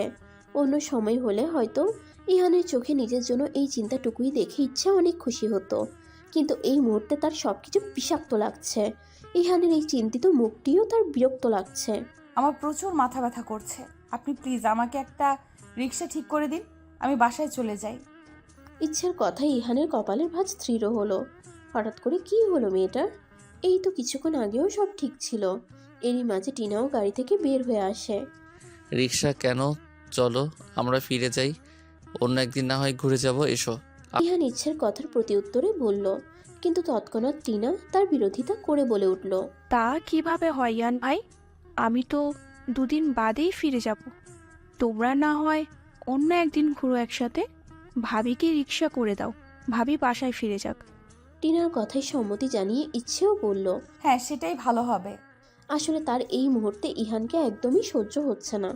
মানুষটা যে তাকে 4 আনার দামও দেয় না। সে কি কম ভালোবাসে তাকে? কি করেনি সে এই মানুষটার মন জয় করতে? বর্তমানে ইহান আর টিনা একটি শাড়ির দোকানে দাঁড়িয়ে আছে। এই প্রথম ইহান নিজে ইচ্ছের জন্য শাড়ি কিনতে আসছে। মেয়েটা তাকে সত্যিই অনেক ভালোবাসে। কত পাগলামিই না করে। ইচ্ছের পাগলামিগুলো মনে পড়তেই তার ঠোঁটে হাসি ফুটে ওঠে। অনেক হয়েছে, এবার সম্পর্কটা গুছিয়ে নিতে হবে। আজ সে ইচ্ছেকে চমকে দিবে। মেয়েটা নিশ্চয়ই তখন খুশিতে কেঁদে দিবে, কাঁদতে কাঁদতে আবদার করে বলবে, আপনাকে একটু জড়িয়ে ধরবো ইহান? আপনার বুকে মাথা রেখে কাঁদতে মন চাচ্ছে। আবার হাসলো ইহান। এই হাসিতে রয়েছে একরাশ ভালোবাসা। মেয়েটা নিজের পাগলামি দিয়ে ইহানের বুকে জায়গা করে নিয়েছে। এই কঠোর ব্যক্তিত্ব সম্পন্ন ইহান চৌধুরী এই মেয়েকে দেখতে দেখতে নির্ঘুম রাত কাটায় আজকাল। কাজে মন বসাতে পারে না। সারাক্ষণ পাগলি বউটার মুখ চোখের সামনে ভেসে থাকে। এমন পাগল একটা মিষ্টি বউকে ভালো না বেসে থাকা যায়? কলা পাতা রঙের একটি জামদানি শাড়ি কিনলো ইহান। চোখ বন্ধ করে কল্পনায় থেকে এই শাড়ি পরা অবস্থায় ভেবে নিল, তার মতে চোখ ধাঁধানো সুন্দর লাগবে মেয়েটিকে এই রঙে। আজও তাকে ভয়ঙ্কর সুন্দর লাগছিল। শপিং মল থেকে বের হয়ে যাওয়ার সময় তার মনে পড়ল চুরির কথা। মেয়েটা বড্ড চুরির পাগল।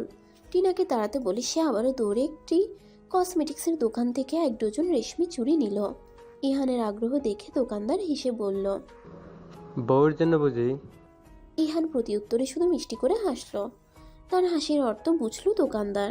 সে হাসি মুখেই বলল, আমার বউ যখন রেগে থাকে তখন রাগ ভাঙানোর জন্য এই চুড়ি যথেষ্ট। এই সামান্য জিনিসেই কিছু মেয়েরা অনেক খুশি হয়, এদের জন্য 1000 টাকার গিফট লাগে না। দোকানদারের কথায় ইহান মাথা নাড়িয়ে সম্মতি জানালো। হাসি মুখে তাকে বিদায় জানালো। আসি তবে, ভালো থাকবেন। দোকানদার হাসি মুখে তাকে বিদায় জানালো। চুড়িগুলো দেখে ইচ্ছে কতটা খুশি হবে সেটা ভাবতেই ইহানের মুখে প্রশান্তির হাসি ফুটে উঠল। আজ মেয়েটা বড্ড কাঁদবে, খুশির কান্না কাঁদবে। ইহান তখন একদম বাধা দিবে না। সে তো তখন মন ভরে সেই সুন্দর দৃশ্য দেখবে। অতঃপর নিজ হাতে প্রেয়সীর চোখের পানি মুছে দিয়ে কপালে উষ্ণ পরশ বুলিয়ে দিবে। তখন তার প্রেয়সীর মুখ লজ্জায় রাঙা হয়ে উঠবে। আহা, কি মনোরম সে দৃশ্য! ভাবতেই হৃদয় ছুঁয়ে যায় ইহানের। সময় গড়িয়ে ঘড়ির কাঁটা 8টার ঘরে থামল। ড্রয়িং রুমে সকলে বিরস মুখে ইহান আর টিনার আসার অপেক্ষা করছিল। সেই বিকেল থেকে 1000-এ তাদের কল করে চলেছে, কিন্তু কেউই কল ধরছে না। নাজমুল সাহেব ভেবে পান না তার ছেলে এতটা দায়িত্বহীন কিভাবে হলো। তার চোখে মুখে বিরক্তি স্পষ্ট। শারমিন বেগমের প্রেশার বেড়ে যাওয়ায় সে আপাতত রুমে রেস্ট করছে। ইরা কিছুক্ষণ পরপর ইহানের ফোনে কল দিচ্ছে, কিন্তু বরংবার সে আশাহত হচ্ছে। অবশেষে রাত 9টায় তারা বাসায় ফেরে। ড্রয়িং রুমে পা রাখতেই আজমল সাহেব কঠিন কণ্ঠে ইহানকে প্রশ্ন করে, এই রাত 9টা অবধি কোথায় ছিলে তোমরা? এমন প্রশ্নে ইহান অবাক হয়। সে কি এখনো ছোট বাচ্চা ছেলে যে তাকে এই সামান্য ব্যাপারে জেরা করা হবে? তবুও সে হাসি মুখেই উত্তর দেয়, একটু শপিং মলে গিয়েছিলাম বাবা, তাই দেরি হলো। ফোনের কথা মনে পড়তেই ইহান পকেট থেকে ফোন বের করে। ফোন বের করতেই সে অবাক। 52টা মিস কল উঠে রয়েছে। ফোন সাইলেন্ট থাকায় সে টের পায়নি। সরি বাবা, আসলে ফোনটা সাইলেন্ট ছিল। কোনো সমস্যা হয়েছে? এতবার কল কেন? ইহান কিছুটা চিন্তিত স্বরে বলে, কিন্তু নাজমুল সাহেব তার কথার উত্তর দেয় না। সে ইহানের পাশে দাঁড়িয়ে থাকা টিনার দিকে তাকিয়ে গম্ভীর স্বরে প্রশ্ন করে, ওর ফোন না হয় সাইলেন্ট ছিল, তোমার ফোন কোথায়? আসলে ইরা টিনাকেও অনেকবার কল করেছে, কিন্তু টিনা ইচ্ছে করে কল ধরেনি। সে ভেবেছিল কল ধরলে হয়তো তাদেরকে দ্রুত ফিরে আসার জন্য বলবে, কিন্তু সে ইহানের সাথে কিছুটা সময় কাটাতে চেয়েছিল, তাই সে ইচ্ছে করে কল ধরেনি। আসলে আমি খেয়াল করিনি। আমতা আমতা করতে লাগলো টিনা। কাল সকালে বাড়ি ফিরে যাবে তুমি, আশা করি দ্বিতীয়বার আর বলতে হবে না। নাজমুল সাহেবের কথা শুনে টিনার মুখটা ছোট হয়ে গেল। সে শুধু মাথা নাড়িয়ে সাই জানালো। এটা কেমন কথা বাবা? এভাবে কেন বলছো? ইহান কিছুটা অবাক হয়ে জানতে চাইল, কিন্তু এবারও নাজমুল সাহেব চুপ রইলেন। ইহান কোনো উত্তর না পেয়ে নিজ রুমের দিকে চলে গেল। রুমে গিয়ে ফ্রেশ হয়ে গিয়ে তার ইচ্ছের কথা মনে পড়ল। মেয়েটা কোথায় গেল? শরীর ঠিক আছে তো? আসার পর থেকে এখনো পর্যন্ত একবারও সামনে আসেনি। হঠাৎ কিছু একটা ভাবতেই ইহানের বুকে মোচড় দিয়ে উঠল। ইরা কেন অতবার কল দিয়েছিল? ইচ্ছের কিছু হলো না তো? কথাটা ভাবতেই তার বুক ভারী হয়ে এলো। দ্রুত পায়ে ইরা রুমে গেল। ইরা, রুমে আছিস? হ্যাঁ ভাইয়া, ভেতরে আয়। ইহান ভেতরে ঢুকে প্রথমেই পুরো রুমে চোখ বুলায়, কিন্তু না, সে কোথাও ইচ্ছেকে দেখতে পায় না। ইহানের বুকটা ধক করে ওঠে। তবে কি সে যা ভেবেছিল তাই সত্যি? তোর ভাবি কোথায়? কোথাও দেখছি না যে। ইরা এবার ভাইয়ের দিকে তাকালো। ভাইকে কেমন অস্থির দেখাচ্ছে। ইরা ভেবেছিল ইহানকে সে কিছু কঠিন কথা শোনাবে, কিন্তু তার অস্থিরতা দেখে তার আর ভাইকে কষ্ট দিতে ইচ্ছা হলো না। এটা বলার জন্য তোমায় কল দিয়েছিলাম ভাইয়া। তখন যদি কলটা ধরতে, তাহলে হয়তো ভাবি এখন এখানেই থাকতো। কথাটুকু বলে থামলো ইরা। ইহান তখন ইরার দিকে অবাক চোখে তাকিয়ে, থাকতো মানে? ইচ্ছে কি তবে এখানে নেই? কোথায় তাহলে? এত এত প্রশ্ন জেকে ধরে ইহানকে। কোথায় ইচ্ছে? ইহানের প্রশ্নে ইরা তপ্ত নিঃশ্বাস ফেলে বলতে শুরু করে। বিকেলে তারা বের হওয়ার কিছু সময় পরেই ইচ্ছের বাবা মোশাররফ মোড়ল আসেন। সাথে হাসানও এসেছে। মূলত হাসানকে ইচ্ছের শ্বশুরবাড়ির লোকদের সাথে পরিচয় করিয়ে দেওয়ার জন্যই আসা মোশাররফ মোড়লের। হাসান সামনের মাসেই জার্মান চলে যাবে। যাওয়ার আগে একবার ইচ্ছের শ্বশুরবাড়ি দেখে যেতে চেয়েছে। ইরা তখন রেডি হয়ে বের হচ্ছিল, কিন্তু তাদের দেখে সে আর বাহিরে যায় না। বাড়িতে মেহমান রেখে বাহিরে বের হওয়াটা বেমানান লাগে, তাই সে ওদের জন্য হালকা চা নাস্তা তৈরি করে নিয়ে আসে। নাজমুল সাহেব তখন বাড়িতেই ছিলেন। তারা সকলে মিলে গল্প করছিল। কিছুক্ষণের মাঝেই ইচ্ছে ফিরে আসে। এই মুহূর্তে ইচ্ছেকে দেখে সবাই অবাক হয়, কারণ তারা বের হয়েছে বেশিক্ষণ হয়নি। কি রে মা, এত তাড়াতাড়ি ফিরে এলি যে? ঘোরা শেষ? ইচ্ছে ভাঙা মন নিয়ে বাসায় পৌঁছে নিজের বাবাকে দেখে নিজেকে আর সামলে রাখতে পারে না। এই ছোট্ট মনটা ভাঙতে ভাঙতে সেখানে আর কিছুই অবশিষ্ট নেই। সে এ পর্যন্ত কাউকে জানতে দেয়নি তার আর রিহানের ব্যাপারে। সবাই তাদের একটি সুখী দম্পতি ভাবত। সে ওই মুহূর্তে সকলের সামনে বাবাকে জড়িয়ে ধরে ঠুকরে কেঁদে ওঠে। বাবা প্লিজ, আমাকে তোমার সাথে নিয়ে চলো। এখানে থাকলে এবার আমি মরে যাব। আমার মনের সাথে সাথে আমার দেহটাও মরে যাবে। ইচ্ছের এমন আহাজারি মোশাররফ মোড়লের হৃদয় নাড়িয়ে তুলে। তার মেয়ে কি তবে এখানে ভালো নেই? সে কি ভুল জায়গায় মেয়ে দিয়ে দিল? নাজমুল সাহেব, শারমিন বেগম তারাও অবাক হয়ে যায়। হঠাৎ মেয়েটার কি হলো? এসব কেন বলছে? ইচ্ছে মা, আমাকে বল কি হয়েছে। বাবাকে শুধু একবার বল মা। ইচ্ছে তখনও কেঁদে চলেছে। প্রত্যেকটা মেয়েরই সব থেকে প্রিয় চরিত্র তাদের বাবা। বাবার সংস্পর্শে থাকলে তারা আরো বেশি আদুরে হয়ে যায়। সেই বাবাকে যদি দুঃখের সময় পাওয়া যায়, তাহলে তার বুকে মাথা রেখে কেঁদেও সুখ পাওয়া যায়। পরিবেশ কেমন থমথমে হয়ে আছে। কারো মুখে কোনো কথা নেই। হাসান ব্যথাতুর চোখে ইচ্ছের দিকে চেয়ে আছে। তার পিচিটা এতটা কষ্টে আছে, অথচ কখনো কাউকে বুঝতেই দিল না। সত্যি তার পিচিটা অনেক বড় হয়ে গেছে। ভাই সাহেব, আপনি বলেন কি ডিসিশন নেবেন ইচ্ছে ইহানের ব্যাপারে? যতদূর বুঝলাম আপনার ছেলে হয়তো আমার মেয়েকে মেনে নিতে পারছে না। বলে মোশাররফ মোড়ল নাজমুল সাহেবের দিকে তাকালেন। নাজমুল সাহেব তখন নিচের দিকে তাকিয়ে আছেন। সে অত্যন্ত লজ্জিত যে সে ইহানের মতো ছেলের বাবা, এটা ভেবে। তাকে চুপ থাকতে দেখে শারমিন বেগম বললেন, আমার মনে হয় ইহানকে ডাকা উচিত, তারপর না হয় একটা সিদ্ধান্তে আসা যাবে। এতক্ষণে হাসান মুখ খুলল। এতক্ষণ সে নীরব দর্শকের মতো সব দেখেছে। আমারও সেটাই ঠিক বলে মনে হচ্ছে। তার থেকেও জানা দরকার তার সমস্যা ঠিক কোন জায়গায়। মোশাররফ মরল মাথা নাড়িয়ে সম্মতি জানালেন। ইচ্ছে তখনও তার বাবার মুখে মাথা রেখে ফুঁপিয়ে চলেছে। আজ যে মেয়েটার মন পুরোপুরিভাবে ভেঙে গেছে। তখন থেকেই ইহানকে কল করা শুরু হয়, কিন্তু লাভ হয় না। ঘন্টা পেরিয়ে যেতেই মোশাররফ মরল উঠে দাঁড়ান। আজ তবে আসি ভাই সাহেব, আপনাদের ছেলে ফিরলে আপনারা না হয় তার থেকে সবটা শুনে নেবেন। তিনি ইচ্ছের চোখের পানি মুছে দিয়ে বলেন, চল মা, তোকে এখানে খেলনা হয়ে পড়ে থাকতে হবে না। তার কথায় শারমিন বেগম চমকে তাকান। কি বলেন ভাই? ইচ্ছে কোথায় যাবে? ও কোথাও যাবে না। শারমিন বেগম ইচ্ছের কাছে এসে ইচ্ছেকে জড়িয়ে ধরে। এই তুই তোর এই মাকে ছেড়ে কই যাবি? হ্যাঁ, তোর কষ্ট হবে না এই মাকে ছেড়ে থাকতে? তোকে ইহানের সাথে থাকতে হবে না, তুই আমার কাছে থাকবি। বলতে বলতে শারমিন বেগম এক পর্যায়ে কেঁদে ফেলেন, কিন্তু মোশাররফ মোড়ল তার কথাতেই স্থির ছিলেন। সে তার মেয়েকে কিছুতেই এখানে রেখে যাবেন না। শারমিন বেগমের কান্নায় ইচ্ছের মন গলেছিল। সে বাবাকে সাহস করে বলেওছিল, বাবা আমি মায়ের কাছ থেকে যাই। মা, বাবা, ইরা, আপু এরা সবাই তো আমায় অনেক ভালোবাসে। ইচ্ছের কথাতেও মোশাররফ মোড়ল তার কথা নড়চড় করেননি। সময় গড়িয়ে রাত গভীর হলো। শীতের প্রকোপ বেড়েছে, হিমেল হাওয়া বইছে। বারান্দায় দাঁড়িয়ে দূর আকাশ পানে তাকিয়ে আছে ইহান। তার ভেতরটা কেমন শূন্য লাগছে। অভিমান হচ্ছে খুব ইচ্ছের প্রতি তার। আজ রাত অবধি অপেক্ষা করতে কেন পারলে না ইচ্ছে? এতটা দিন সহ্য করতে পারলে যখন, আর কয়েকটা ঘন্টা কেন পারলে না? পর মুহূর্তে আবার ভাবে, না, ইচ্ছে যা করেছে সেটা একদম ঠিক আছে। তাকে তো এতটুকু শাস্তি পেতেই হতো। রাত বাড়তে থাকে। ঘড়ির কাঁটা এখন 2টোর কাছাকাছি। বেডে শুয়ে ইহান এপাশ ওপাশ করছে। কিছুতেই তার চোখে ঘুম ধরা দিচ্ছে না। ঘুম আজ তাকে একা ফেলে রেখে দূরদেশে পাড়ি জমিয়েছে। দেয়াল ঘড়িতে সময় দেখে নিয়ে মনে মনে কিছু ভাবতেই তার মুখে হাসি ফুটে উঠল। সে আর দেরি না করে দ্রুত রেডি হয়ে নিল। উদ্দেশ্য ইচ্ছে। যেতে যেতে ভোর হয়ে যাবে, তবে ব্যাপার না। এতটুকু কষ্ট করাই যায় বউয়ের জন্য। মোশাররফ মোড়ল মসজিদ থেকে ফিরে বাড়ির সামনে চেয়ার পেতে বসেছিলেন। এটা তার নিত্যদিনের অভ্যাস। তিনি বসে বসে সূর্য উঠতে দেখবেন। অন্ধকার কাটিয়ে দিনের আলো ছড়াতে দেখার মাঝে আলাদা আনন্দ অনুভব করেন তিনি।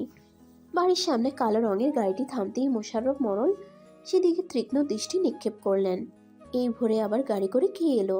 তার ভাবনার সুতো ছিঁড়ে গাড়ি থেকে ইহান নেমে দাঁড়ালো। ইহানকে দেখে মোশাররফ মোড়ল মনে মনে হাসলেন। তিনি জানতেন ইহান আসবে। এবার তিনি এই ছেলেকে নাকে দড়ি দিয়ে ঘুরিয়ে তবে ছাড়বে। আসসালামু আলাইকুম আব্বু। ইহান হাসি মুখে মোশাররফ মোড়লকে সালাম দিল, কিন্তু মোশাররফ মোড়ল তার দিকে ফিরেই তাকালেন না। এমন একটা ভাব ধরলো যেন তার সামনে কেউ নেই, আর না, সে কারোর কথা শুনেছে। ইহান বুঝলো শ্বশুর তার বড্ড ঘাটতেরা মানুষ। এখান থেকে বউ নিয়ে যেতে তাকে অনেক কাঠখড় পোড়াতে হবে। ওকে, ব্যাপার না, আমার সামনে উত্তর দিতে হবে না, আমি গেলে না হয় উত্তর নিবেন। ইহান পাশ কাটিয়ে বাড়ির ভেতরে চলে গেল। বাড়িটি পুরনো আমলের দোতলা ভবন। পুরো বাড়িতে রাউন্ড করে বারান্দা রয়েছে। ইহান চলে যেতেই মোশাররফ মোড়ল বলেন, আমিও দেখব কিভাবে এখান থেকে আমার মেয়েকে তুমি নিয়ে যাও। আমি জমিদার মোশাররফ মোড়ল। ইহান ভেতরে ঢুকতেই তার শাশুড়ির সামনে পড়ে। তিনি তখন স্বামীর জন্য চায়ের পেয়ালা হাতে উঠোনের উদ্দেশ্যে বের হচ্ছিল। আসসালামু আলাইকুম মা, কেমন আছেন? হঠাৎ এই ভোরে ইহানকে দেখে নাজিয়া খাতুন চমকান। কাল সে ইচ্ছের কাছ থেকে সবটা শুনেছেন, তবে ইচ্ছেকে এভাবে নিয়ে আসে তিনি খুশি হননি।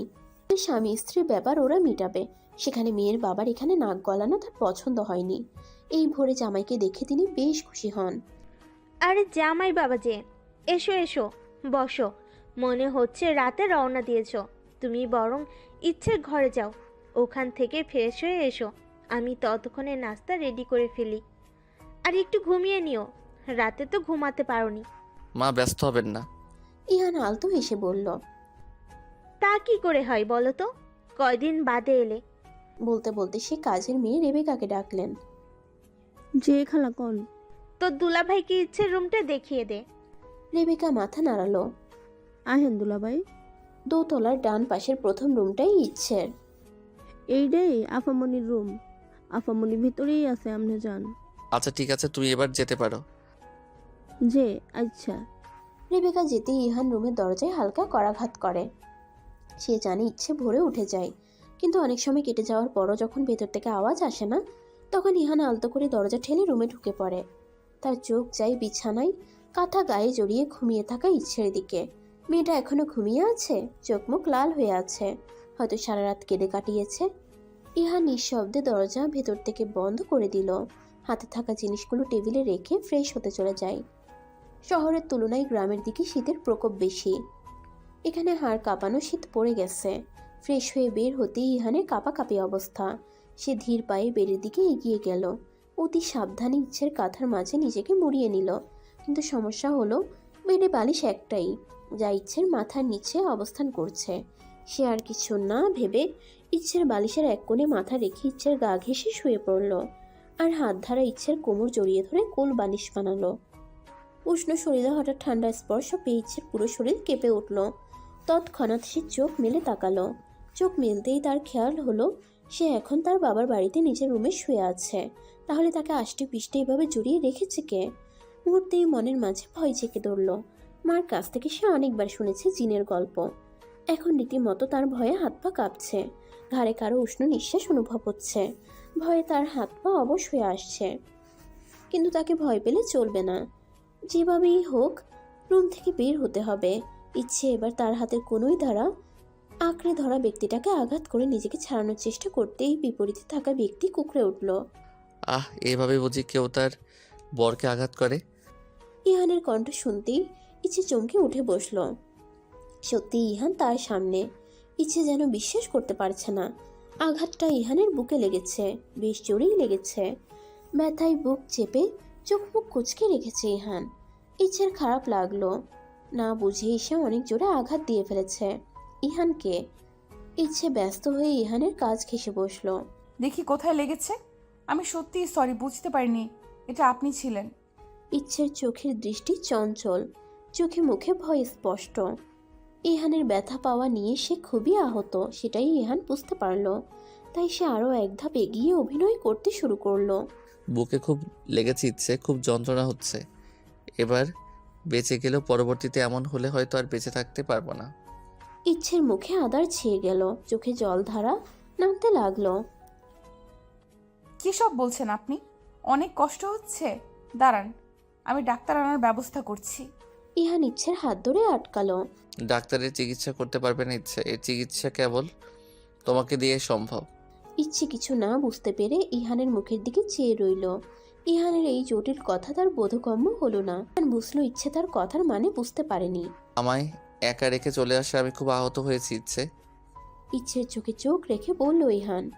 মুখের বাঁ পাশে হাত রেখে ইশারা করে বলল, এখানে খুব যন্ত্রণা হয়েছে, পুড়ে গেছে ভেতরটা, তবে অঙ্গার হয়ে যায়নি, কিছুটা বেঁচে আছে, যা কেবল তোমার সংস্পর্শে আবার পুরোপুরি বেঁচে উঠবে। ইচ্ছে এবার ইহানের কথার অর্থ বুঝলো। ইহানের কথা শুনে মনে মনে খুশি হলেও পরবর্তীতে তার করা অবহেলাগুলো মনে পড়তে নিমিষেই সে খুশি মিলিয়ে গেল। না, সে মানবে না। এত সহজে কেন সে মেনে যাবে? কম কষ্ট দিয়েছি নাকি তাকে ইহান? সব কষ্ট সুদে আসলে ফেরত নেবে সে। এতদিন ইহান তার নরম মনটা দেখেছে, এবার সে তার কঠিন রূপটাও দেখবে। বদ লোকটাকে শায়েস্তা করবে সে। জানেন তো ইহান, আমার জীবনের প্রথম প্রেম, প্রথম ভালোবাসা দুটোই আপনি। প্রথম দেখাতেই প্রেমে পড়েছিলাম আপনার। তখন হয়তো ভালোবেসে উঠতে পারিনি, তবে ভালো লাগা আর নাম না জানা নতুন অনুভূতির সাথে পরিচিত হয়েছিলাম। আপনি যখন কথা বলতেন আমি চেয়ে চেয়ে দেখতাম। আপনার কথা বলার স্টাইলটা আমার খুব ভালো লাগতো, এখনও লাগে। কথায় আছে, যাকে ভালো লাগে তার দোষগুলোও নাকি ভালো লাগে। প্রথম থেকেই আপনি আমার সাথে খুব একটা কথা বলতেন না, তবে যতটুকু বলতেন হাসি মুখে বলতেন। আপনার সে হাসিতেই আমি ভালোবাসা খুঁজতে ব্যস্ত হয়ে পড়তাম। ওই সামান্য হাসিতেই আমি মুগ্ধ হতাম। তবে যত দিন বাড়তে লাগলো আমার সাথে আপনার কথা বলার পরিমাণও তত কমে আসতে লাগলো। আস্তে আস্তে আমার মনে হলো আপনি আমার উপর বিরক্ত হন। শুধু বিরক্ত না, প্রচণ্ড রকম বিরক্ত হন। কিন্তু ততদিনে আপনার প্রতি আমার ভালোবাসাটাও হয়ে গেছিল।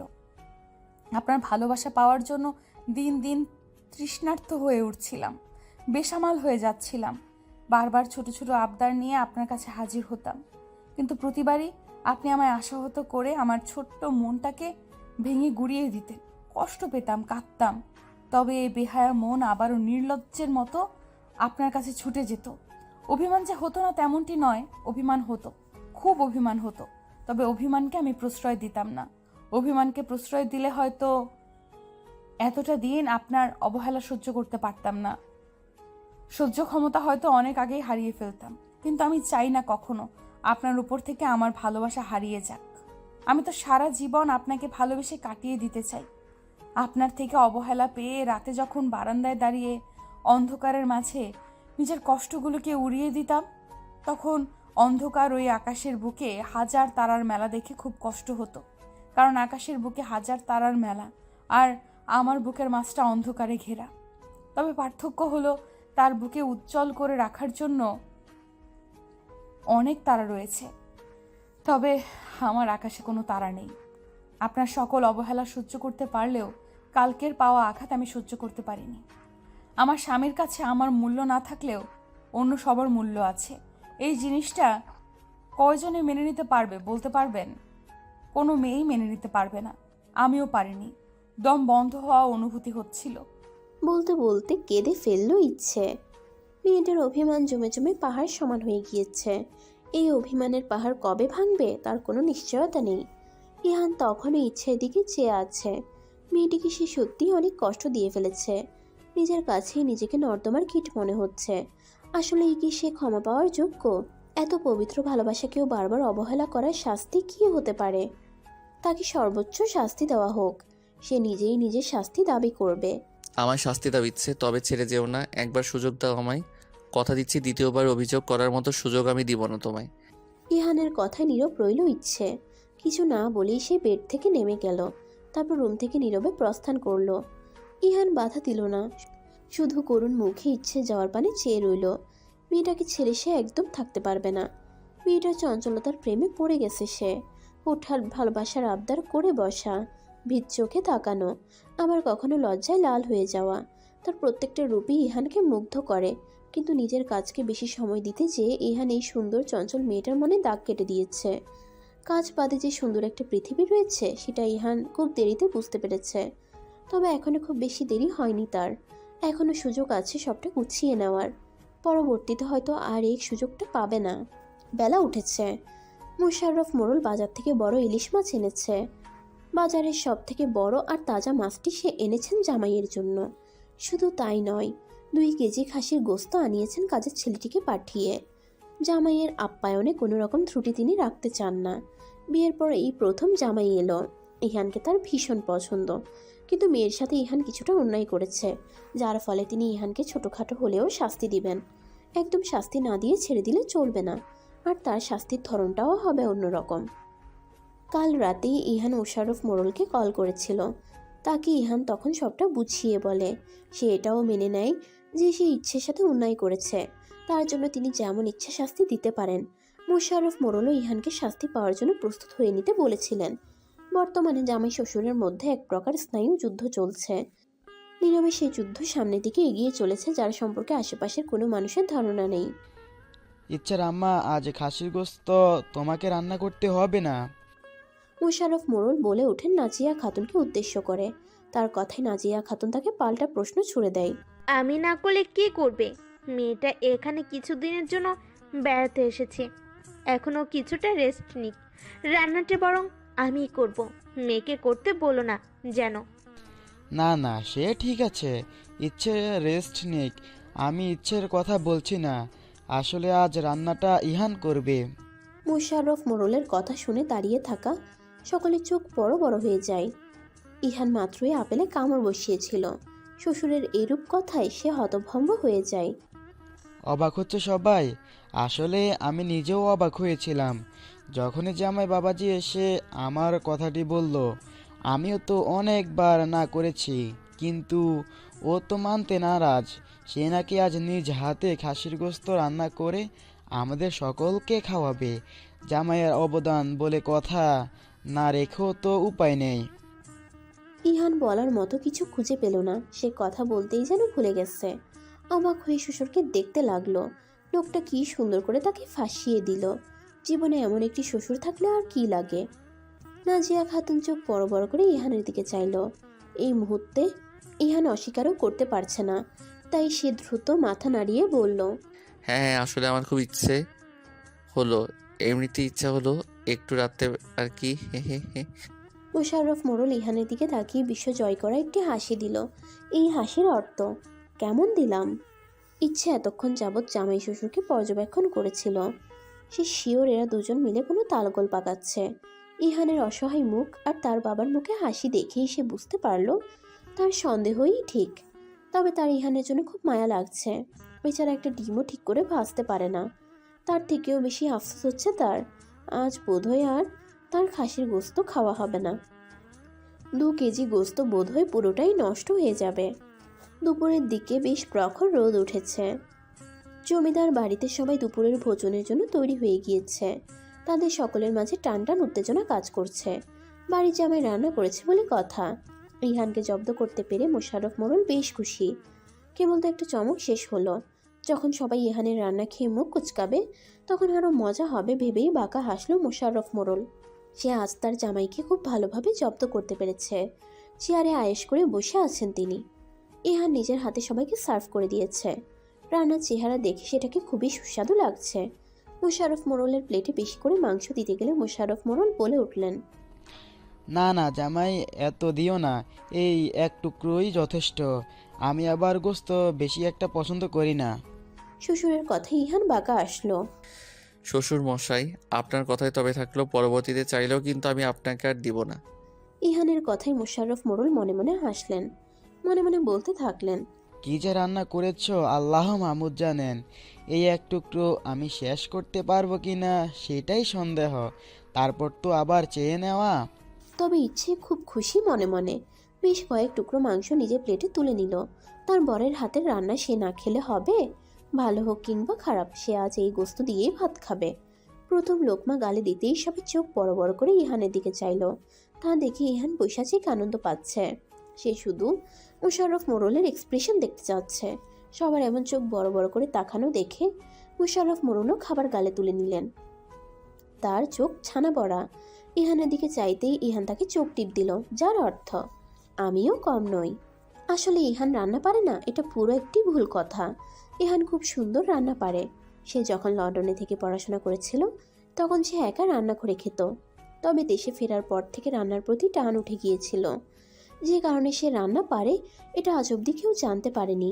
মোশাররফ মোড়ল তাকে রান্নার কথা বললে সে মনে মনে খুশি হয়, তবে বাহিরে তা প্রকাশ করে না। সে এমন একটা ভাব নেয় যেন সে যুদ্ধ করতে যাচ্ছে। খাওয়া দাওয়া শেষে ইহান যায় মোশাররফ মোড়লের কাছে। ডিয়ার শ্বশুর মশাই, চ্যালেঞ্জ তো জিতে নিলাম, এবার আপনার কথা রাখার পালা। আমি কালই ফিরে যেতে চাই, অবশ্যই ইচ্ছেকে সাথে নিয়ে। এখন ইচ্ছেকে ম্যানেজ করার দায়িত্ব আপনার, এমনটাই কিন্তু ছিল শর্তে। কিছুক্ষণ দুজন চুপচাপ দাঁড়িয়ে রইল। হঠাৎ করে মোশাররফ মোড়ল ইহানকে বুকে জড়িয়ে নিলেন। কেঁদে দিলেন তিনি। আমার মেয়েটাকে আর কখনো কষ্ট পেতে দিও না বাবা। আমি আর কয়দিনই বা আছি, সারাটা জীবন পাশে থেকো, ভালোবেসে যত্ন করে আগলে রেখো। বড্ড ছেলে মানুষ মেয়েটা আমার। ইহানের চোখে পানি চলে এলো। সেই ছেলের সাথে সাথে নিজের বাবা মায়ের সমতুল্য শ্বশুর শাশুড়িকে পর্যন্ত কষ্ট দিয়ে ফেলেছে। কথা দিচ্ছি বাবা, আর কখনো কষ্ট পেতে দিব না ইচ্ছেকে, অতি যত্নে আগলে রাখবো। এই শেষবারের মতো বিশ্বাস করতে পারেন আমায়, আপনার এই বিশ্বাস আমি ভাঙবো না ইনশাল্লাহ। ইচ্ছে, রুমে আছিস মা? বাবার কণ্ঠ শুনে বারান্দা থেকে রুমে ফিরে এলো ইচ্ছে। হ্যাঁ বাবা, ভেতরে এসো। মোশাররফ মোড়ল ভিতরে আসেন। বিছানায় বসে মেয়েকে পাশে ডাকেন। ইচ্ছে বাবার পাশে এসে বসে। মোশাররফ মোড়ল পরম স্নেহে মেয়ের মাথায় হাত বুলিয়ে দেয়। একটা দরকারি কথা বলতে এসেছিলাম। বলো বাবা, আমি ফ্রি আছি, সমস্যা নেই। মোশাররফ মোড়ল হাসলেন। মেয়েটাকে সে খুব ভালোবাসেন। তার কলিজার একটি অংশ তার মেয়ে। ইহানের ব্যাপারে কিছু ভেবেছো? বাবার কথায় ইচ্ছের মুখ মলিন হয়ে গেল। সে বুঝতে পারছে না উত্তরটা ঠিক কী দিবে। তার মন চাইছে ইহানকে ক্ষমা করে দিতে। আমার মনে হয় তোমার ইহানকে একবার সুযোগ দেওয়া উচিত।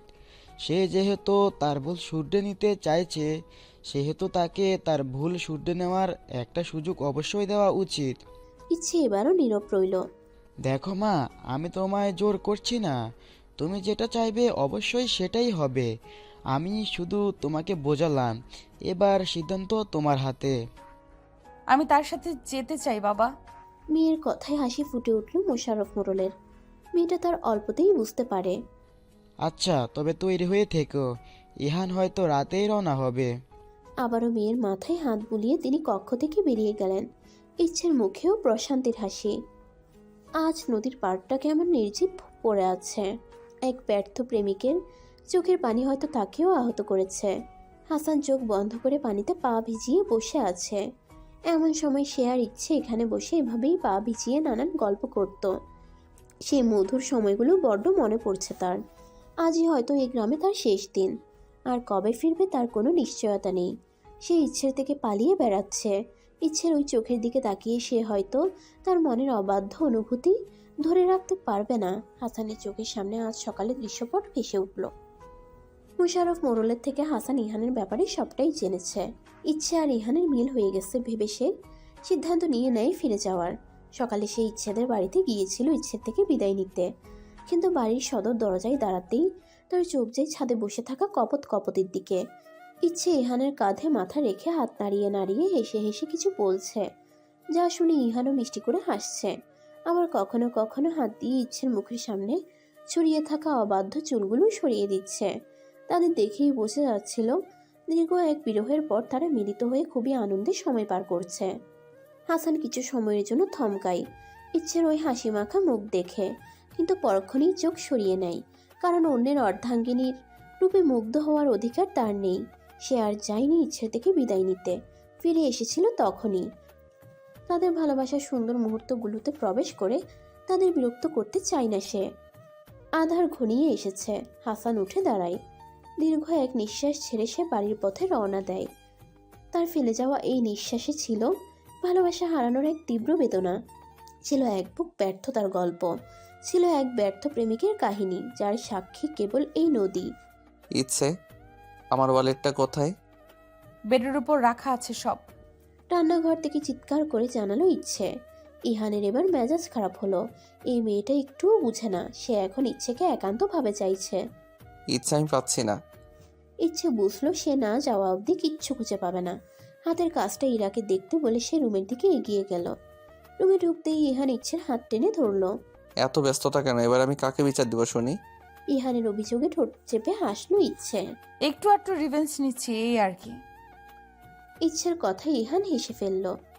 কপালে উষ্ণ পরশ বুলিয়ে অফিসের জন্য বেরিয়ে গেল। চিন্তিত হয়ে বসে আছে ইহান। এই নিয়ে দুবার বমি করেছে মেয়েটা। বাড়িতে কেউ নেই, সবাই গ্রামের বাড়ি ঘুরতে গেছে। ফিরতে আরও সপ্তাহ খানেক লাগবে। এরই মাঝে ওয়াশরুম থেকে বের হয়ে আসে ইচ্ছে। পরপর দুবার বমি করায় একেবারে ভেঙে গেছে মেয়েটা। চোখে মুখে ক্লান্তির ছাপ। ইহান দ্রুত পায়ে ইচ্ছের পাশে যেয়ে হাত ধরে এনে বেডে বসালো। হঠাৎ কি হলো তোমার? এমন কেন হচ্ছে? ইচ্ছে ইহানের চিন্তিত মুখের পানে চেয়ে হালকা হাসার চেষ্টা করলো। আমি ঠিক আছি ইহান, আপনি ব্যস্ত হবেন না। একটু ঠিক নেই তুমি, আমি নিজ চোখে দেখতে পাচ্ছি। ইহানের কথাকে পাত্তা না দিয়ে ইচ্ছে ইহানের দিকে নিজের গাল এগিয়ে দিল। টুপ করে একটা চুম খান তো। এমন একটি মুহূর্তে ইচ্ছের এমন ছেলে মানুষই দেখে ইহান অবাক হলো। মেয়েটা একটুও বদলায়নি। ইহান আলতো করে ইচ্ছের গালে ঠোঁট ছুঁয়ে দিতেই ইচ্ছে লজ্জায় লাল হয়ে গেল। তা দেখে এখান থেকে চেপে হাসলো। নিজেই আবদার করবে, আবার নিজেই লজ্জায় লাল হয়ে যাবে। ইহানের অবশ্য এই ব্যাপারগুলো খুবই ভালো লাগে। ইহানের জরুরি তলবে গ্রাম থেকে সবাই ফিরে এসেছে। ইচ্ছের বাবা মাও এসেছে।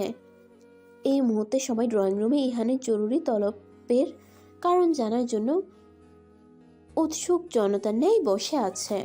তবে ইহানের কোনো খোঁজ নেই। সে 5 মিনিটের কথা বলে বের হয়েছে, কিন্তু এখন পর্যন্ত ফেরেনি। শারমিন বেগম কয়েকবার ইচ্ছের কাছে জানতে চেয়েছিল কী কাহিনী, কিন্তু ইচ্ছে প্রতিবারই কোনো না কোনো ছুতো দিয়ে তা এড়িয়ে দিয়েছে। অবশেষে সকলের অপেক্ষার অবসান ঘটিয়ে ইহানের আবির্ভাব ঘটে। হাতে তার 10 কেজি মিষ্টি। এত মিষ্টি দেখে সকলের মাঝে এক ধরনের চঞ্চলতা শুরু হয়ে যায়। শারমিন বেগম আর জিয়া খাতুন একে অপরের দিকে তাকিয়ে কিছু একটা ইশারা করলে তারা দুজন উঠে ইচ্ছের কাছে চলে যায়। ইচ্ছে তখন রুমে বসে ফল খাচ্ছিল। তাদের দুজনকে দেখতেই সে তাড়াতাড়ি খাওয়া বন্ধ করে দেয়। তারা দুজন ইচ্ছেকে কিছুক্ষণ পর্যবেক্ষণ করে ইচ্ছের উপর চিৎকার করে ওঠে। বজ্জাত মেয়ে, আমাদের ঘরের ছোট সদস্য আসছে, সেটা আমাদের না জানিয়ে তুই কিনা সেটা লুকিয়ে বেড়াচ্ছিস? শারমিন বেগম তো খুশিতে কেঁদেই দিয়েছেন। তিনি ভেবে পাচ্ছে না কিছুদিন বাদে ছোট্ট একটি প্রাণ এ বাড়ির ভেতরে ছুটোছুটি করবে। আদো আদো কণ্ঠে তাকিয়ে দাদু বলে রাখবে। বাড়িতে একরকম উৎসব পড়ে যায়। সকলে খুবই আনন্দিত। এরা তো পিপি হওয়ার খুশিতে তার সকল ফ্রেন্ডকে ট্রিট দিবে বলে জানিয়েছে। আজও আকাশে তারারা উজ্জ্বল হয়ে ফুটে রয়েছে। ইহানের কাঁধে মাথা রেখে ইচ্ছে ওই দূর আকাশে চেয়ে রয়েছে। আজ তার মনে হচ্ছে তার মনের আকাশেও তারা আছে। সে তারাগুলো তার মন আকাশে উজ্জ্বল আলো ছড়িয়ে বেড়াচ্ছে। ইহান, হুম। একবার বলবেন ভালোবাসি? ইহান ইচ্ছের কপালে অধর ছুঁয়ে দিয়ে হাসি মুখে বলল, ভালোবাসি আমার ইচ্ছেকে, আমার বাবুর আম্মুকে আমি অনেক ভালোবাসি, নিজের জীবনের থেকেও বেশি ভালোবাসি। ইচ্ছে পরম শান্তিতে ইহানের মুখে মাথা রাখল। তার মুখে প্রশান্তির হাসি ফুটে আছে। নিজেকে পরিপূর্ণ লাগছে তার। আল্লাহ তাআলার কাছে সে অশেষ কৃপা জানায় এমন একজন জীবনসঙ্গী পাওয়ার জন্য।